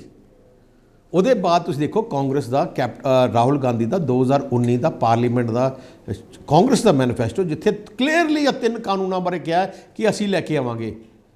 ਰਾਹੁਲ ਗਾਂਧੀ ਤਾਂ ਇੱਕ ਸਟੈਪ ਅੱਗੇ ਵੀ ਚਲਾ ਗਿਆ। ਰਾਹੁਲ ਗਾਂਧੀ ਨੇ ਕਲੀਅਰਲੀ ਕਿਹਾ ਕਿ ਜਦੋਂ ਮੈਂ ਪ੍ਰਧਾਨ ਮੰਤਰੀ ਬਣੂੰਗਾ, ਸਾਰੀਆਂ ਪ੍ਰਾਈਵੇਟ ਸਰਕਾਰੀ APMC ਮੰਡੀ ਨੂੰ ਅਬੋਲਿਸ਼ ਕਰਕੇ ਸਾਰਿਆਂ ਨੂੰ ਪ੍ਰਾਈਵੇਟ ਕੀਤਾ ਜਾਊਗਾ। ਇਸ ਲੈਵਲ ਤੇ ਕਾਂਗਰਸ ਚਲੀ ਗਈ ਸੀ। ਵੱਡੇ ਬਾਦਲ ਸਾਹਿਬ ਹਮੇਸ਼ਾ ਕਹਿੰਦੇ ਸੀਗੇ ਕਿ ਬੀਜੇਪੀ ਦੇ ਨਾਲ ਅਕਾਲੀ ਦਲ ਦਾ ਜਿਹੜਾ ਰਿਸ਼ਤਾ ਹੈ ਉਹ ਅਟੁੱਟ ਹੈ, ਉਹ ਟੁੱਟ ਨਹੀਂ ਸਕਦਾ। ਉਹ ਰਿਸ਼ਤਾ ਟੁੱਟ ਗਿਆ। ਪਿਛਲੇ 6 ਮਹੀਨੇ ਅਸੀਂ ਦੇਖਿਆ ਕਿ ਕਾਫੀ ਕੜਵਾਹਟ ਵੀ ਰਹੀ। ਬੀਜੇਪੀ ਦੇ ਲੀਡਰਸ ਨੇ ਤੁਹਾਡੇ ਖਿਲਾਫ ਬਹੁਤ ਕੁਝ ਬੋਲਿਆ, ਤੁਸੀਂ ਬੀਜੇਪੀ ਦੇ ਲੀਡਰਸ ਖਿਲਾਫ ਕਾਫੀ ਕੁਝ ਬੋਲੇ। ਬੀਜੇਪੀ ਅਕਾਲੀ ਦਲ ਤੋਂ ਹੁਣ ਵੱਖਰੀ ਪਾਰਟੀ ਬਣ ਚੁੱਕੀ ਹੈ। ਬੀਜੇਪੀ ਕਹਿ ਰਹੀ ਹੈ ਕਿ ਅਸੀਂ 117 ਸੀਟਾਂ ਤੇ ਵੱਖਰਾ ਚੁਣਾਵ ਲੜਾਂਗੇ। ਬੀਜੇਪੀ ਇੱਕ ਤਰੀਕੇ ਨਾਲ ਇਹ ਸੋਚ ਰਹੇਗੀ ਕਿ ਅਕਾਲੀ ਦਲ ਨਾ ਜਿੱਤੇ, ਕਿਉਂਕਿ ਅਕਾਲੀ ਦਲ ਸਾਡੇ ਨਾਲ ਰਿਹਾ, ਤਾਂ ਜੇ ਅਸੀਂ ਅਲੱਗ ਹੋ ਗਏ ਤਾਂ ਹੁਣ ਅਕਾਲੀ ਦਲ ਜਿੱਤ ਗਿਆ ਤਾਂ ਇਸ ਦਾ ਮਤਲਬ ਸਾਡੀ ਵੈਲਿਊ ਨਹੀਂ ਸੀ। ਤਾਂ ਬੀਜੇਪੀ ਦੀ ਕੋਸ਼ਿਸ਼ ਹੋਏਗੀ ਕਿ ਅਕਾਲੀ ਦਲ ਨਾ ਜਿੱਤੇ, ਉਹਨਾਂ ਦਾ ਸਪੋਰਟ ਕਿਸੇ ਹੋਰ ਪਾਰਟੀ ਨੂੰ ਵੀ ਜਾ ਸਕਦਾ ਹੈ। ਤਾਂ ਇਸ ਸਿਚੁਏਸ਼ਨ ਨੂੰ ਤੁਸੀਂ ਕਿਸ ਤਰੀਕੇ ਨਾਲ ਦੇਖਦੇ ਹੋ? ਅਕਾਲੀ ਦਲ ਲਈ ਇੱਕ ਚੁਣੌਤੀ ਸਮਝਦੇ ਹੋ? ਮੈਂ ਰੱਬ ਤੇ ਬੜਾ ਵਿਸ਼ਵਾਸ ਰੱਖਦਾ। ਆਪਣੇ ਆਪ ਆਪਾਂ ਕੋਈ ਫੈਸਲਾ ਨਹੀਂ ਕਰ ਸਕਦੇ। ਜੋ ਜਿੱਤਣਾ ਹਾਰਨਾ ਪਰਮਾਤਮਾ ਦੇ ਹੱਥ 'ਚ ਹੈ। ਜਿਹੜਾ ਬੰਦਾ ਸੋਚਦਾ ਹੈ ਕਿ ਮੈਂ ਜਿਤਾ ਸਕਦਾ, ਮੈਂ ਹਰਾ ਸਕਦਾ, ਉਹ ਆਪਣੇ ਆਪ ਕਿਸੇ ਝੂਠ ਦੀ ਦੁਨੀਆ 'ਚ ਰਹਿ ਰਿਹਾ ਹੈ। ਜਿਤਾਉਣ ਵਾਲੀ ਪੰਜਾਬ ਦੀ ਜਨਤਾ ਹੈ। ਪੰਜਾਬ ਦੀ ਜਨਤਾ ਨੇ ਫੈਸਲਾ ਕਰਨਾ ਹੈ। ਪੰਜਾਬ ਦੀ ਜਨਤਾ ਦਾ ਫਿਊਚਰ ਇਸ ਗੱਲ 'ਤੇ ਸਟੇਕ 'ਤੇ ਹੈ। ਆਪਾਂ ਆਪਣੇ ਬੱਚਿਆਂ ਦਾ ਭਵਿੱਖ ਬਣਾਉਣਾ ਹੈ। ਆਪਾਂ ਮੁੱਖ ਮੰਤਰੀ ਤੇ ਪਾਰਟੀ ਚੁਣਨੀ ਹੈ ਜਿਹਨੇ ਪੰਜਾਬ ਤਰੱਕੀ ਕਰਾਈ ਹੈ, ਜਾਂ ਪੁਰਾਣੀ ਹਿਸਟਰੀ ਦੇਖ ਲਓ। ਮੈਂ ਤਾਂ ਪੰਜਾਬ ਦੀ ਜਨਤਾ ਨੂੰ ਇਹੀ ਕਹਿਣਾ ਚਾਹੁੰਦਾ, ਤੁਸੀਂ ਸ਼੍ਰੋਮਣੀ ਅਕਾਲੀ ਦਲ ਦਾ ਰਾਜ ਦੇਖ ਲਿਆ, ਕਾਂਗਰਸ ਦਾ ਰਾਜ ਦੇਖ ਲਿਆ। ਦੋਨਾਂ ਰਾਜਾਂ ਵਿੱਚ ਕਿਹਨੇ ਕੀ ਕੰਮ ਕੀਤਾ ਹੈ? ਜਿੰਨਾ ਕੰਮ, ਜਿੰਨਾ ਇਨਫਰਾਸਟ੍ਰਕਚਰ, ਜਿੰਨਾ ਗਰੀਬ, ਜਿੰਨਾ ਸ਼ਹਿਰੀਆਂ ਵਾਸਤੇ, ਜਿੰਨਾ ਰੂਰਲ ਵਾਸਤੇ, ਜਿੰਨਾ ਕਿਸਾਨ ਟ੍ਰੇਡਰਾਂ ਵਾਸਤੇ ਫੈਸਲੇ ਸਾਹਿਬ ਪ੍ਰਕਾਸ਼ ਸਿੰਘ ਬਾਦਲ ਸ਼੍ਰੋਮਣੀ ਅਕਾਲੀ ਦਲ ਸਰਕਾਰਾਂ ਨੇ ਕੀਤਾ, ਅੱਜ ਤੱਕ ਉਹਦਾ ਮੁਕਾਬਲਾ ਕੋਈ ਵੀ ਸਰਕਾਰ ਨਹੀਂ ਕਰ ਸਕਦੀ। ਅੱਜ ਤੁਸੀਂ TV 18 ਦੇ ਹੋ, ਤੁਸੀਂ ਅੱਜ ਚੰਡੀਗੜ੍ਹੋਂ ਤੁਸੀਂ ਦੁਬਈ ਜਾਣਾ ਹੈ, ਤੁਹਾਡੇ ਆਪਣਾ ਹੀ ਇੰਟਰਨੈਸ਼ਨਲ ਏਅਰਪੋਰਟ ਬਣਾਤਾ। ਪੰਜਾਬ ਐਡਾ ਜਿਹਾ ਸੂਬਾ ਹੈ, 2 ਇੰਟਰਨੈਸ਼ਨਲ ਏਅਰਪੋਰਟ ਬਣਾਤੇ, 3 ਡੋਮੈਸਟਿਕ ਏਅਰਪੋਰਟ ਬਣਾਤੇ। ਅੱਜ ਤੁਸੀਂ ਚੰਡੀਗੜ੍ਹ ਤੋਂ ਤੁਸੀਂ ਆਪਣੇ ਰਿਪੋਰਟਰਾਂ ਨੂੰ ਬਠਿੰਡੇ ਭੇਜਣਾ, 2 ਘੰਟੇ ਜਾ ਸਕਦੇ ਹੋ। ਇੱਥੋਂ ਅੰਮ੍ਰਿਤਸਰ ਭੇਜਣਾ, ਅੰਮ੍ਰਿਤਸਰ ਜਦੋਂ ਸੜਕਾਂ ਦੇਖੋ ਕਿਹੋ ਜਿਹੀਆਂ ਸੋਹਣੀਆਂ ਬਣਾਈਆਂ। ਅਰਬਨ ਇਨਫਰਾਸਟ੍ਰਕਚਰ ਦੇਖੋ ਤੁਸੀਂ। ਅਸੀਂ ਆਪਣੇ ਟੈਨਿਓਰ 'ਚ 130 ਸ਼ਹਿਰਾਂ, ਛੋਟੀ ਮੰਡੀਆਂ 'ਚ ਸੀਵਰੇਜ ਵਾਟਰ ਸਪਲਾਈ ਤੇ ਕੰਪਲੀਟ ਕਰਤਾ ਸੀ। ਆਹ ਕਾਂਗਰਸ ਨੇ 4 ਸਾਲਾਂ 'ਚ 10 ਮੰਡੀਆਂ 'ਚ ਨਹੀਂ ਪਾਇਆ। 10 ਮੰਡੀਆਂ। ਅਬੋਰ ਜਿਹੜਾ ਸ਼ਹਿਰ ਹੈ ਜਿੱਥੇ ਅਸੀਂ ਕੰਮ ਸ਼ੁਰੂ ਕਰਕੇ ਜੰਗੀ ਪੱਧਰ ਚਲਾਤਾ, ਕਾਂਗਰਸ ਸਰਕਾਰ ਦੇ ਪਾਰਟੀ ਪ੍ਰੈਜ਼ੀਡੈਂਟ ਦਾ ਹਲਕਾ ਸ਼ਹਿਰ ਹੈ। ਇੱਕ ਜਾ ਕੇ ਦੇਖੋ ਕਿੰਨਾ ਬੁਰਾ ਹਾਲ ਹੈ। ਹਲੇ ਤੱਕ ਇੱਟ ਨਹੀਂ ਲੱਗੀ। 4 ਸਾਲ ਬਰਬਾਦ ਕਰ ਦਿੱਤੇ। ਸੁਖਬੀਰ ਜੀ, ਤੁਸੀਂ ਅਰਥ ਵਿਵਸਥਾ ਨੂੰ ਬਹੁਤ ਚੰਗੇ ਤਰੀਕੇ ਨਾਲ ਸਮਝਦੇ ਹੋ, ਪਰ ਪੰਜਾਬ ਦਾ ਜਿਹੜਾ ਕਰਜ਼ਾ ਹੈ ਉਹ ਵੱਧਦਾ ਹੀ ਜਾ ਰਿਹਾ ਹੈ। ਹੁਣ ਜਿਹੜੀ ਪ੍ਰੋਜੈਕਸ਼ਨਸ ਵੀ ਆ ਰਹੀਆਂ ਉਹ ਇਹ ਆ ਰਹੀਆਂ ਕਿ ਕਰਜ਼ਾ ਵੱਧ ਕੇ 3.5 ਲੱਖ ਕਰੋੜ ਦੇ ਨੇੜੇ ਤੇੜੇ ਪਹੁੰਚ ਜਾਏਗਾ। ਤਾਂ ਇਹ ਜਿਹੜਾ ਕਰਜ਼ਾ ਹੈ ਉਹਨੂੰ ਕਿਸ ਤਰੀਕੇ ਨਾਲ ਹੈਂਡਲ ਕੀਤਾ ਜਾ ਸਕਦਾ ਹੈ? ਤੁਸੀਂ ਕਹਿ ਰਹੇ ਹੋ ਕਿ ਖਰਚਾ ਕਾਫੀ ਕੀਤਾ ਗਿਆ, ਪਰ ਕੀ ਕਰਜ਼ਾ ਵੀ ਨਾਲ ਹੀ ਵੱਧਦਾ ਰਿਹਾ? ਪੰਜਾਬ ਕੀ ਕਰ ਸਕਦਾ ਆਪਣੇ ਕਰਜ਼ੇ ਲਈ? ਕਰਜ਼ਾ ਹੈ ਇਕਨੋਮਿਕ ਮੈਨੇਜਮੈਂਟ। ਜਦੋਂ ਸਾਡੀ ਸਰਕਾਰ ਸੀ 2007 'ਚ, ਕੈਪਟਨ ਸਾਹਿਬ 2002 ਤੋਂ 2007 'ਚ 5 ਸਾਲ ਰਹੇ। ਉਦੋਂ ਕਰਜ਼ੇ ਨੂੰ ਜੋੜਿਆ ਜਾਂਦਾ ਹੈ GDP ਨਾਲ, ਸਟੇਟ GDP ਨਾਲ। ਉਦੋਂ ਪੰਜਾਬ ਦਾ ਕਰਜ਼ਾ ਸੀ 48% ਆਫ ਪੰਜਾਬ ਦੀ GDP। ਜਦੋਂ ਅਸੀਂ 2007 'ਚ ਛੱਡਿਆ ਆਪਣੇ 17 ਆਪਣੇ ਛੱਡਿਆ, ਅਸੀਂ ਥੱਲੋਂ ਲਿਆਤਾ 31% ਤੇ। 48% 31% ਤੇ ਲਿਆਏ, ਵਿੱਚ ਜਿਹੜੀ ਆਹ ਰੇਸ਼ੋ ਹੈ ਪੂਰੇ ਬਾਕੀ ਸਟੇਟਾਂ ਨਾਲੋਂ ਬਹੁਤ ਵਧੀਆ ਹੈ। ਆਪਣੇ ਮਨ 'ਚ ਕਿ ਕਾਂਗਰਸ ਨੇ ਝੂਠ ਪ੍ਰਚਾਰ ਕਰਤਾ ਸੀ ਕਿ ਜੀ ਸਭ ਤੋਂ ਵੱਡਾ ਕਰਜ਼ਾ ਗਰੋਥ ਪੰਜਾਬ ਦਾ ਹੈ। ਐਕਚੁਅਲੀ ਸਭ ਤੋਂ ਜ਼ਿਆਦਾ ਕਰਜ਼ੇ ਗਰੋਥ ਹੈ ਹਰਿਆਣੇ ਦਾ। ਪੰਜਾਬ ਪੂਰੇ ਦੇਸ਼ ਦੇ ਵਿੱਚ ਸਾਰੇ ਸੂਬਿਆਂ ਦਾ ਤੁਸੀਂ ਆਪਣੀ RBI ਦੀ ਰਿਪੋਰਟ ਕਢਾ ਲਓ ਤੇ 13ਵੇਂ ਜਾਂ 14ਵੇਂ ਨੰਬਰ ਤੇ ਆਉਂਦਾ ਗਰੋਥ ਤੇ। ਕਰਜ਼ੇ ਦੀ ਗਰੋਥ ਦੀ ਮੈਂ ਗੱਲ ਕਰ ਰਿਹਾ। ਕਰਜ਼ੇ ਦਾ ਮਤਲਬ ਹੁਣ ਪਹਿਲੇ ਤਾਂ ਇਹਨਾਂ ਨੇ 10 ਸਾਲ ਪ੍ਰਚਾਰ ਕੀਤਾ, ਅਕਾਲੀ ਦਲ ਨੇ ਕਰਜ਼ਾ ਚੜਾਤਾ, ਕਰਜ਼ੇ ਦਾ ਚੜਾਤਾ। ਹੁਣ ਪਿਛਲੇ 4 ਸਾਲ ਕਿਉਂ ਨਹੀਂ ਬੋਲੇ? ਸਾਡੇ ਟਾਈਮ ਤਾਂ ਕਰਜ਼ਾ 1 ਕਰੋੜ 70 ਲੱਖ 1,70,000 ਕਰੋੜ ਸੀ। ਪਿਛਲੇ 4 ਸਾਲਾਂ 'ਚ 70-80 ਹਜ਼ਾਰ ਕਰੋੜ ਚੜਾਤਾ ਇਹਨਾਂ ਨੇ, ਲੱਖ ਕਰੋੜ ਚੜਾਤਾ। ਜਿੰਨਾ ਅਸੀਂ ਆਜ਼ਾਦੀ ਤੋਂ ਬਾਅਦ ਜਿੰਨਾ ਚੜ੍ਹਿਆ ਸੀ ਉਹ ਤੋਂ ਅੱਧਾ ਤਾਂ ਪਿਛਲੇ 4 ਸਾਲਾਂ 'ਚ ਮਨਪ੍ਰੀਤ ਸਿੰਘ ਫਾਈਨੈਂਸ ਮਿਨਿਸਟਰ ਤੇ ਉਹਨਾਂ ਦੀ ਸਰਕਾਰ ਨੇ ਚੜਾਤਾ। ਹੁਣ ਕਿਉਂ ਨਹੀਂ ਬੋਲਦੇ ਕਰਜ਼ੇ ਬਾਰੇ? ਕਹਿਣਾ ਬੜਾ ਸੌਖਾ ਚੀਜ਼ਾਂ। ਸੁਖਬੀਰ ਜੀ, ਪੰਜਾਬ ਕ੍ਰਿਸ਼ੀ ਪ੍ਰਧਾਨ ਖੇਤਰ ਹੈ। ਤੁਸੀਂ ਵੀ ਕਿਸਾਨੀ ਦੇ ਨਾਲ ਬਹੁਤ ਨੇੜੇ ਦਾ ਤੁਹਾਡਾ ਰਿਸ਼ਤਾ ਰਿਹਾ ਹੈ। ਤੁਸੀਂ ਕੀ ਦੇਖਦੇ ਹੋ ਕਿ ਪੰਜਾਬ ਦੀ ਜਿਹੜੀ ਖੇਤੀ ਹੈ ਉਹਦਾ ਕੀ ਫਿਊਚਰ ਨਜ਼ਰ ਆ ਰਿਹਾ ਤੁਹਾਨੂੰ? ਜਿਸ ਤਰੀਕੇ ਦੇ ਕਾਨੂੰਨ ਆ ਗਏ, ਜਿਸ ਤਰੀਕੇ ਦੀ ਇਸ ਵੇਲੇ ਜਿਹੜੇ ਤੁਹਾਨੂੰ ਹਾਲਾਤ ਨਜ਼ਰ ਆ ਰਹੇ, ਤੁਹਾਨੂੰ ਕੀ ਭਵਿੱਖ ਨਜ਼ਰ ਆ ਰਿਹਾ ਪੰਜਾਬ ਦੀ ਖੇਤੀ ਦਾ? ਕੀ ਆਪਸ਼ਨਸ ਹੈਗੀ ਪੰਜਾਬ ਦੇ ਕਿਸਾਨਾਂ ਦੇ ਕੋਲ? ਤੁਸੀਂ ਕੀ ਉਹਨਾਂ ਨੂੰ ਗਾਈਡੈਂਸ ਦਿਓਗੇ? ਤੁਸੀਂ ਕੀ ਕਹੋਗੇ? ਪੰਜਾਬ ਨੂੰ ਇੱਕ ਬਹੁਤ ਵੱਡਾ department, Punjab agriculture export department ਖੋਲ੍ਹਣਾ ਚਾਹੀਦਾ। ਐਗਰੀਕਲਚਰ ਪ੍ਰੋਡਿਊਸ ਐਕਸਪੋਰਟ ਆਪਣੀ ਜਿਹੜੀਆਂ ਵੈਜੀਟੇਬਲਸ ਆ, ਆਪਣੇ ਫਰੂਟਸ ਆ, ਆਪਣੀ ਜਿਹੜੀਆਂ ਵੀਟ ਤੇ ਰਾਈਸ ਦੀਆਂ ਅਧੀਆਂ ਕ੍ਰੌਪਸ ਹੈ, ਉਹਨਾਂ ਨੂੰ ਇਨਕਰੇਜ ਕਰਨਾ ਚਾਹੀਦਾ ਹੈ। ਇਹਨੇ ਇਨਕਰੇਜ ਕਰਕੇ ਆਪਾਂ ਨੂੰ ਹਿੰਦੁਸਤਾਨ ਦੇ ਕੋਨੇ-ਕੋਨੇ 'ਚ ਤੇ ਦੁਨੀਆ 'ਚ ਭੇਜਣਾ ਚਾਹੀਦਾ ਹੈ।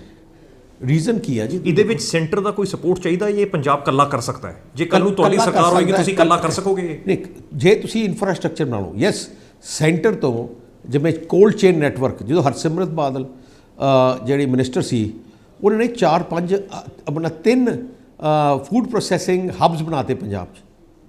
ਹੁਣ ਜਿਹੜੀਆਂ ਵੱਡੀਆਂ ਕੰਪਨੀਆਂ ਆਈਆਂ ਫੂਡ ਪ੍ਰੋਸੈਸਿੰਗ ਦੀਆਂ, ਦੇਖੋ ਭਾਵੇਂ ਆ ਛੋੜੇ ਲੁਧਿਆਣੇ ਕੋਲੇ ਹੈਗਾ, ਤੇ ਭਾਵੇਂ ਅਸੀਂ ਆਪਣੇ ITC ਦੀ ਲਿਆਂਦੀ ਹੈ, ਦੇ ਆਰ ਦ ਬਿਗੇਸਟ।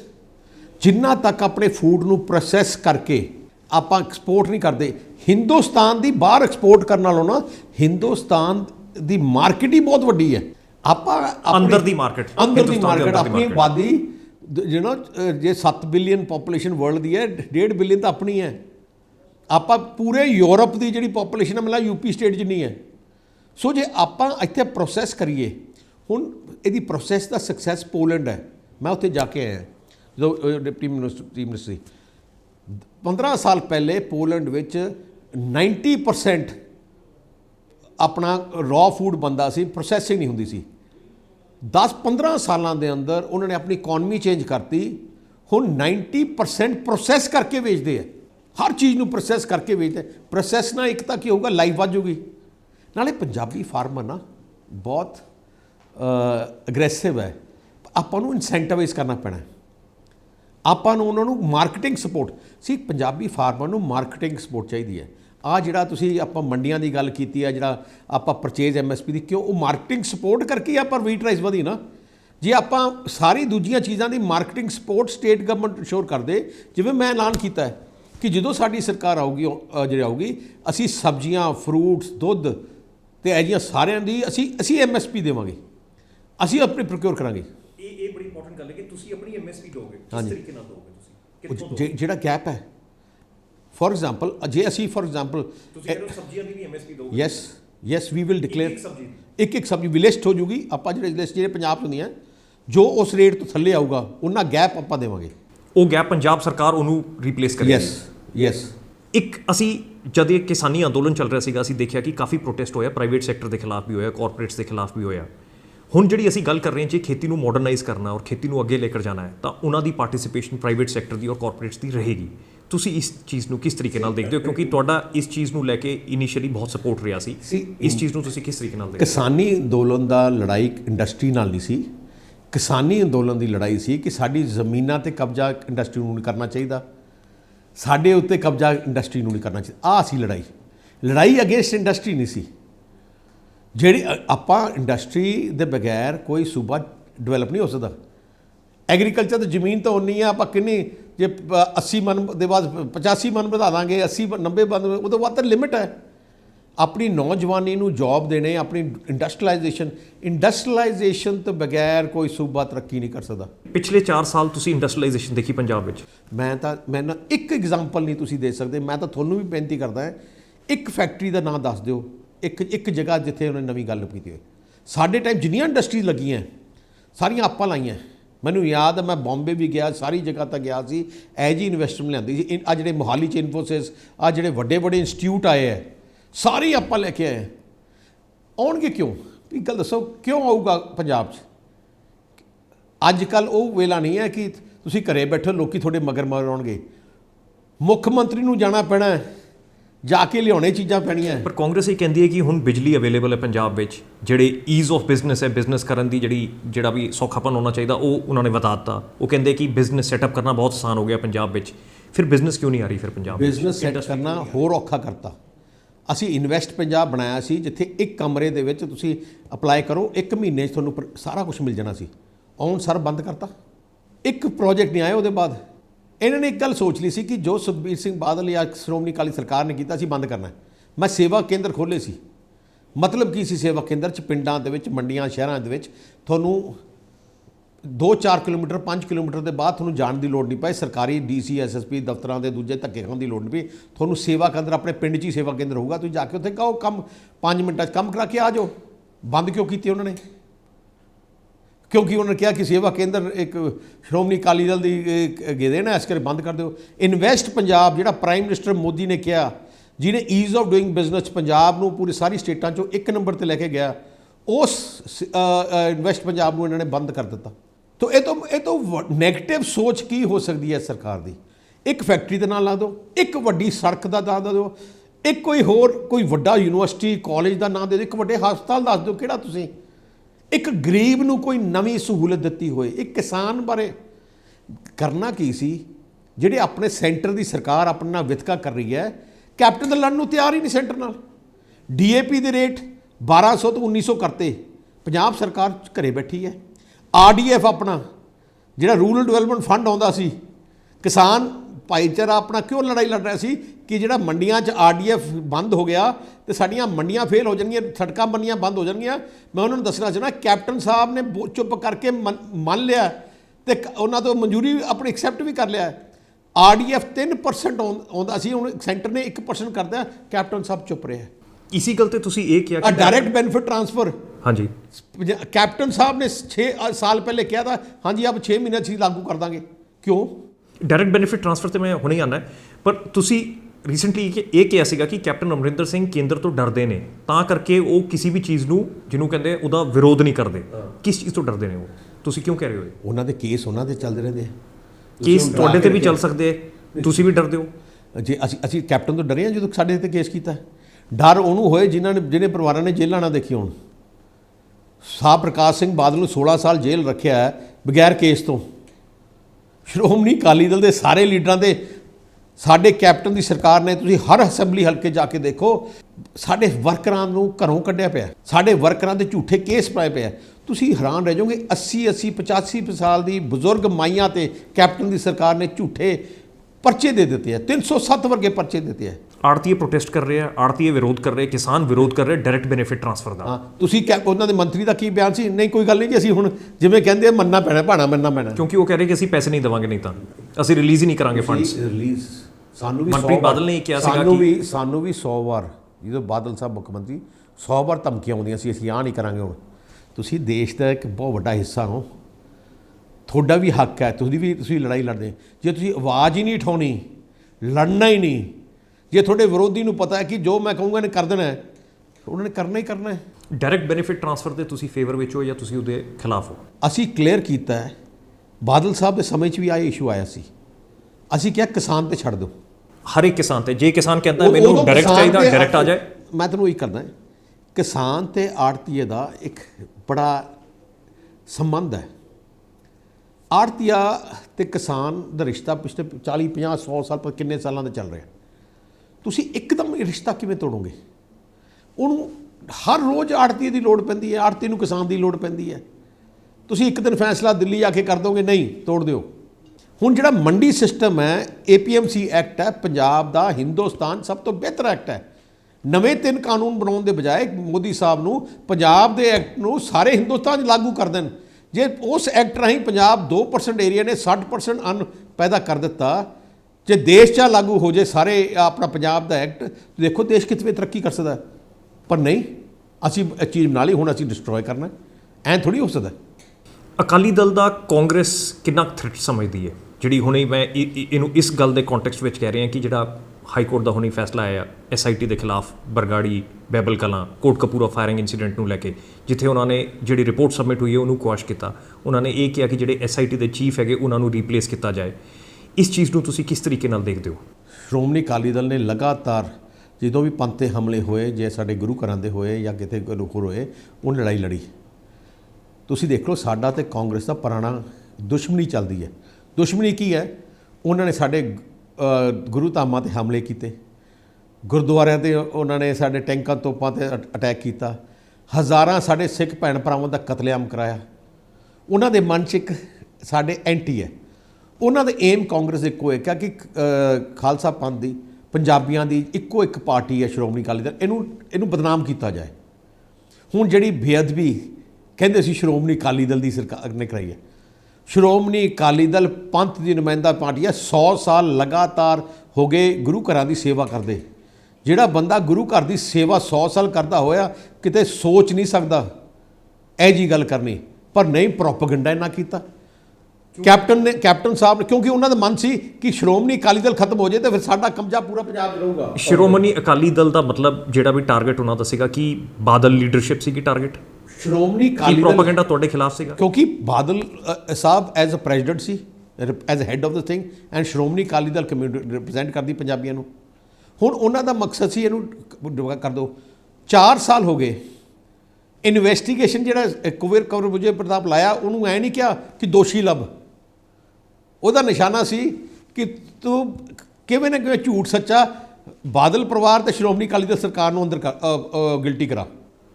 ਤਾਂ ਤੁਸੀਂ ਕਹਿ ਰਹੇ ਹੋ ਕਿ ਇੱਕ ਕਨਸਪੀਰੇਸੀ ਹੈ, ਆ ਕਨਸਪੀਰੇਸੀ ਸੀ। 4 ਸਾਲ ਹੋ ਗਏ ਅਸੀਂ ਕਹਿੰਦੇ ਨੂੰ ਅਕਾਲੀ ਦਲ ਦੀ ਲੀਡਰਸ਼ਿਪ ਦੇ ਅਗੇਂਸਟ, ਅਕਾਲੀ ਦਲ ਦੀ ਲੀਡਰਸ਼ਿਪ ਤੇ ਅਕਾਲੀ ਦਲ ਗਵਰਨਮੈਂਟ ਦੇ ਖਿਲਾਫ।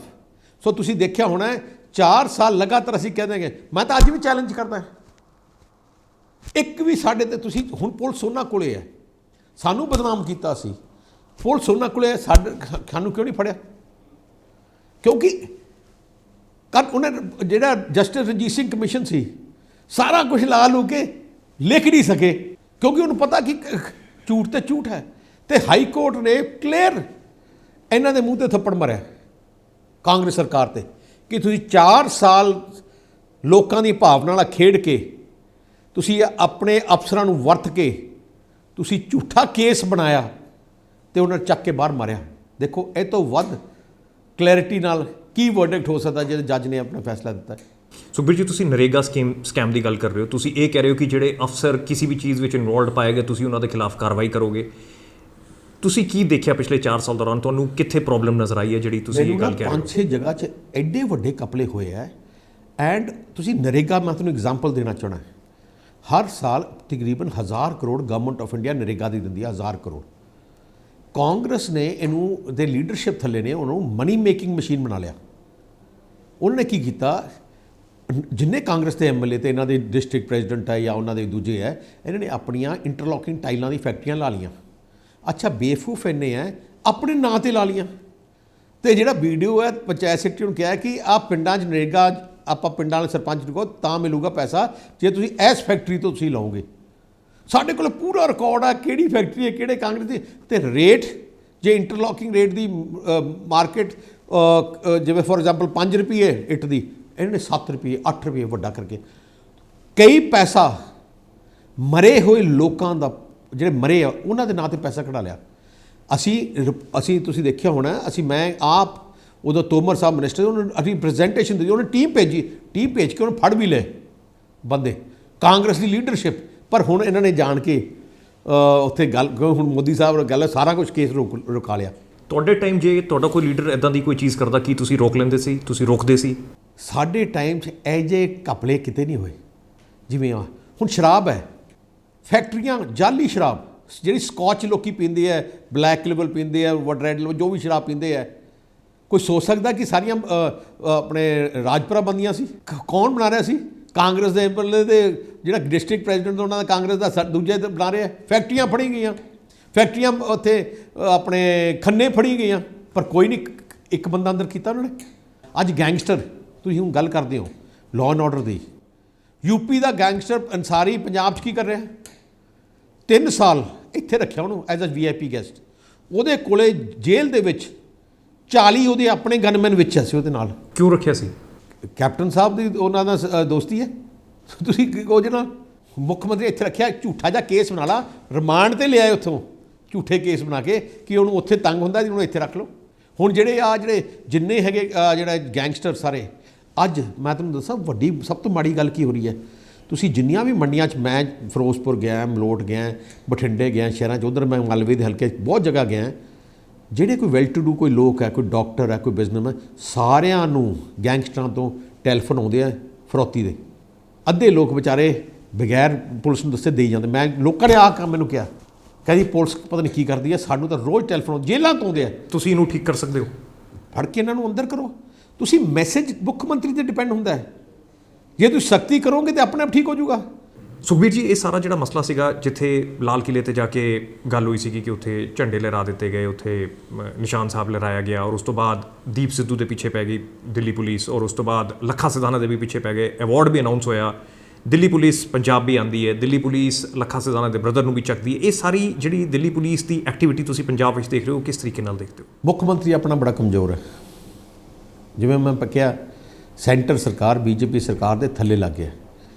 ਕਿਸੇ ਸੂਬੇ ਦੀ ਸਟੇਟ ਦੀ ਪੁਲਿਸ ਦੂਜੇ ਸੂਬੇ 'ਚ ਨਹੀਂ ਜਾ ਸਕਦੀ।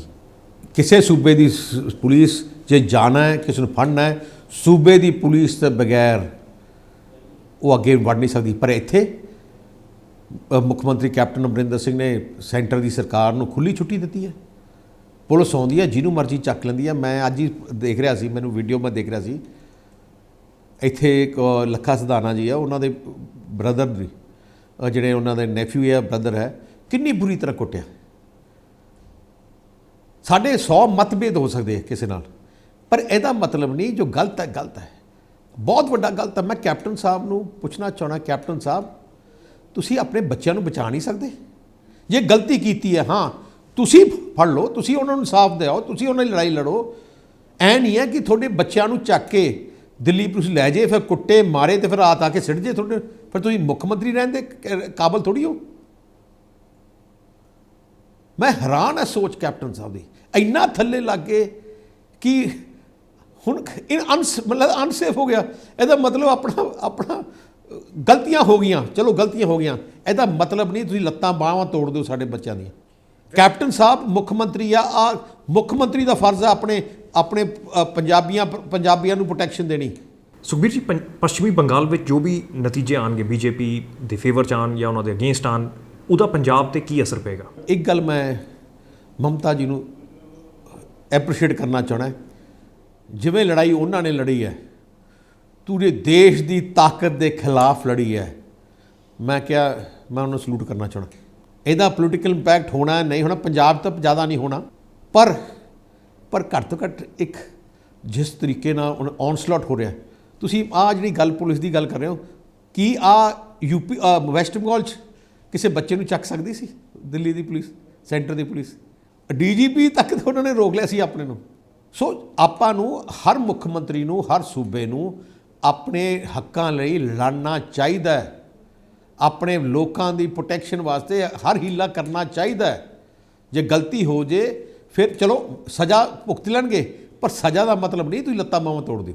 ਸ਼੍ਰੋਮਣੀ ਅਕਾਲੀ ਦਲ ਅੰਦਰੋਂ ਤਗੜਾ ਇਸ ਵੇਲੇ, ਜਾਂ ਅੰਦਰੋਂ ਕੋਈ ਡੈਸੈਂਟ ਆ ਰਿਹਾ, ਜਾਂ ਅੰਦਰੋਂ ਕੋਈ ਰੈਬਲ ਫੈਕਟਰ ਹੈ? ਕੋਈ ਡੈਸੈਂਟ ਨਹੀਂ। ਇਹ ਗੱਲ ਵੀ ਹੈ ਕਿ ਜਿਹੜੇ ਕੈਂਡੀਡੇਟ ਹੁਣ ਅਨਾਉਂਸ ਹੋ ਰਹੇ ਹੈ ਕਿ ਜੇ ਕੋਈ ਕੱਲ ਨੂੰ ਪ੍ਰੋਬਲਮ ਹੋਣੀ ਹੈ ਤਾਂ ਉਹ ਅੱਜ ਹੀ ਪਤਾ ਲੱਗ ਜਾ, ਤਾਂ ਕਿ ਅਸੀਂ ਪਲਾਨ ਕਰ ਸਕੀਏ। ਜਿਹੜੇ ਕੈਂਡੀਡੇਟ ਆ ਰਹੇ ਆ ਹੁਣੀ ਆਪਣਾ ਪਲੈਨਿੰਗ ਸ਼ੁਰੂ ਕਰ ਰਹੇ ਆ, ਜਿੰਨੀ ਛੇਤੀ ਬੰਦਾ ਮੈਦਾਨ 'ਚ ਆਊਗਾ ਉਨੀ ਛੇਤੀ ਆਪਣੀ ਪ੍ਰੋਬਲਮ ਸੋਲਵ ਕਰ ਲੂਗਾ। ਸੁਖਬੀਰ ਜੀ, ਸਵਾਲ ਤਾਂ ਸਾਡੇ ਕੋਲ ਹੋਰ ਵੀ ਬਹੁਤ ਹੈਗੇ ਆ, ਪਰ ਕਿਉਂਕਿ ਸਮਾਂ ਸਾਨੂੰ ਇਜਾਜ਼ਤ ਨਹੀਂ ਦਿੰਦਾ, ਤਾਂ ਜਾਣ ਤੋਂ ਪਹਿਲਾਂ ਇੱਕ ਵਾਰ ਤੁਸੀਂ ਇਹ ਦੱਸੋ ਕਿ ਅਕਾਲੀ ਦਲ ਪੰਜਾਬ ਲਈ ਹੁਣ ਕੀ ਕਰਨਾ ਚਾਹ ਰਿਹਾ? ਅਕਾਲੀ ਦਲ ਪੰਜਾਬ ਨੂੰ ਕੀ ਦੇ ਸਕਦਾ ਹੈ? ਸ਼੍ਰੋਮਣੀ ਅਕਾਲੀ ਦਲ ਪੰਜਾਬ ਹੈ ਤਾਂ ਪੰਜਾਬ ਸ਼੍ਰੋਮਣੀ ਅਕਾਲੀ ਦਲ ਹੈ। ਪੰਜਾਬ ਵਿੱਚ ਅਮਨ ਸ਼ਾਂਤੀ, ਪੰਜਾਬ ਦੀ ਤਰੱਕੀ, ਪੰਜਾਬ ਵਿੱਚ ਭਾਈਚਾਰਕ ਸਾਂਝ ਕਾਇਮ ਰੱਖਣ ਵਾਸਤੇ ਸਭ ਤੋਂ ਜ਼ਰੂਰੀ ਹੈ ਸ਼੍ਰੋਮਣੀ ਅਕਾਲੀ ਦਲ ਨੂੰ ਤਕੜਾ ਰੱਖੋ। ਸ਼੍ਰੋਮਣੀ ਅਕਾਲੀ ਦਲ ਪੰਜਾਬੀਆਂ ਦੀ ਆਵਾਜ਼ ਹੈ। ਸ਼੍ਰੋਮਣੀ ਅਕਾਲੀ ਦਲ ਕਮਜ਼ੋਰ ਹੋ ਜਾਊਗਾ, ਸਾਰੇ ਜਿਹੜਾ ਹੁੰਦਾ ਨਾ ਕਿਲਾ ਢਹਿ ਸਕਦਾ ਹੈ। ਆਪਣੀ ਪੰਜਾਬੀਆਂ ਦੀ ਕੌਮ ਦੀ ਪਾਰਟੀ ਹੈ। ਮੇਰੇ ਤੇ ਗਲਤ, ਮੇਰੇ 'ਚ ਕਮੀਆਂ ਹੋ ਸਕਦੀਆਂ, ਕਿਸੇ 'ਚ ਕਮੀਆਂ ਹੋ ਸਕਦੀਆਂ, ਪਰ ਮੇਰੇ 'ਚ ਜੋ ਕਮੀਆਂ ਜਾਂ ਕਿਸੇ ਹੋਰ 'ਚ ਕਮੀਆਂ ਨੂੰ ਸ਼੍ਰੋਮਣੀ ਅਕਾਲੀ ਦਲ ਨੂੰ ਕਮਜ਼ੋਰ ਨਾ ਕਰੋ ਉਹਦੇ ਕਰਕੇ। ਅਸੀਂ ਆਪਣੀ ਕਮੀਆਂ ਸੁਧਾਰ ਲਾਂਗੇ, ਸਾਰੇ ਸੁਧਾਰ ਲਾਂਗੇ, ਪਰ ਸ਼੍ਰੋਮਣੀ ਅਕਾਲੀ ਦਲ ਕਮਜ਼ੋਰ ਹੋ ਗਿਆ, ਮੈਂ ਤੁਹਾਨੂੰ ਸਾਰੇ ਕਹਿਣਾ ਚਾਹੁੰਦਾ, ਫਿਰ ਪੰਜਾਬ ਬੁਰੇ ਵਕਤ ਵੀ ਜਾ ਸਕਦਾ ਹੈ। ਆਈ ਪਾਰਟੀ ਹੈ ਜਿਹੜੀ ਜਾਨ ਵਾਰ ਕੇ ਆਪਣੇ ਪੰਜਾਬੀਆਂ ਵਾਸਤੇ ਕੁਰਬਾਨ ਹੋ ਸਕਦੀ ਹੈ। ਪੰਜਾਬ ਵਿੱਚ ਅਮਨ ਸ਼ਾਂਤੀ ਰੱਖਣ ਵਾਸਤੇ ਹਰ ਕਿਸਮ ਦਾ ਹੀਲਾ ਲਾ ਕੇ ਆਪਣੀ ਕੁਰਬਾਨੀ ਦੇ ਸਕਦੀ ਹੈ। ਦੂਜਿਆਂ ਦਾ ਕੋਈ ਇੰਨਾ ਇੰਟਰਸਟ ਨਹੀਂ, ਉਹਨਾਂ ਦੀ ਸੋਚ ਹਾਈ ਕਮਾਂਡ ਰਾਹੀਂ ਸੋਚ ਉਹਨਾਂ ਦੀਆਂ, ਬਸ ਜੋ ਸੋਚ ਸ਼੍ਰੋਮਣੀ ਅਕਾਲੀ ਦਲ ਕਿਸੇ ਦੀ ਨਹੀਂ। ਸੁਖਬੀਰ ਸਿੰਘ ਬਾਦਲ ਜੀ, ਨਿਊਜ਼ 18 ਪੰਜਾਬ ਦੇ ਨਾਲ ਜੁੜਨ ਲਈ ਬਹੁਤ ਬਹੁਤ ਧੰਨਵਾਦ। Thank you.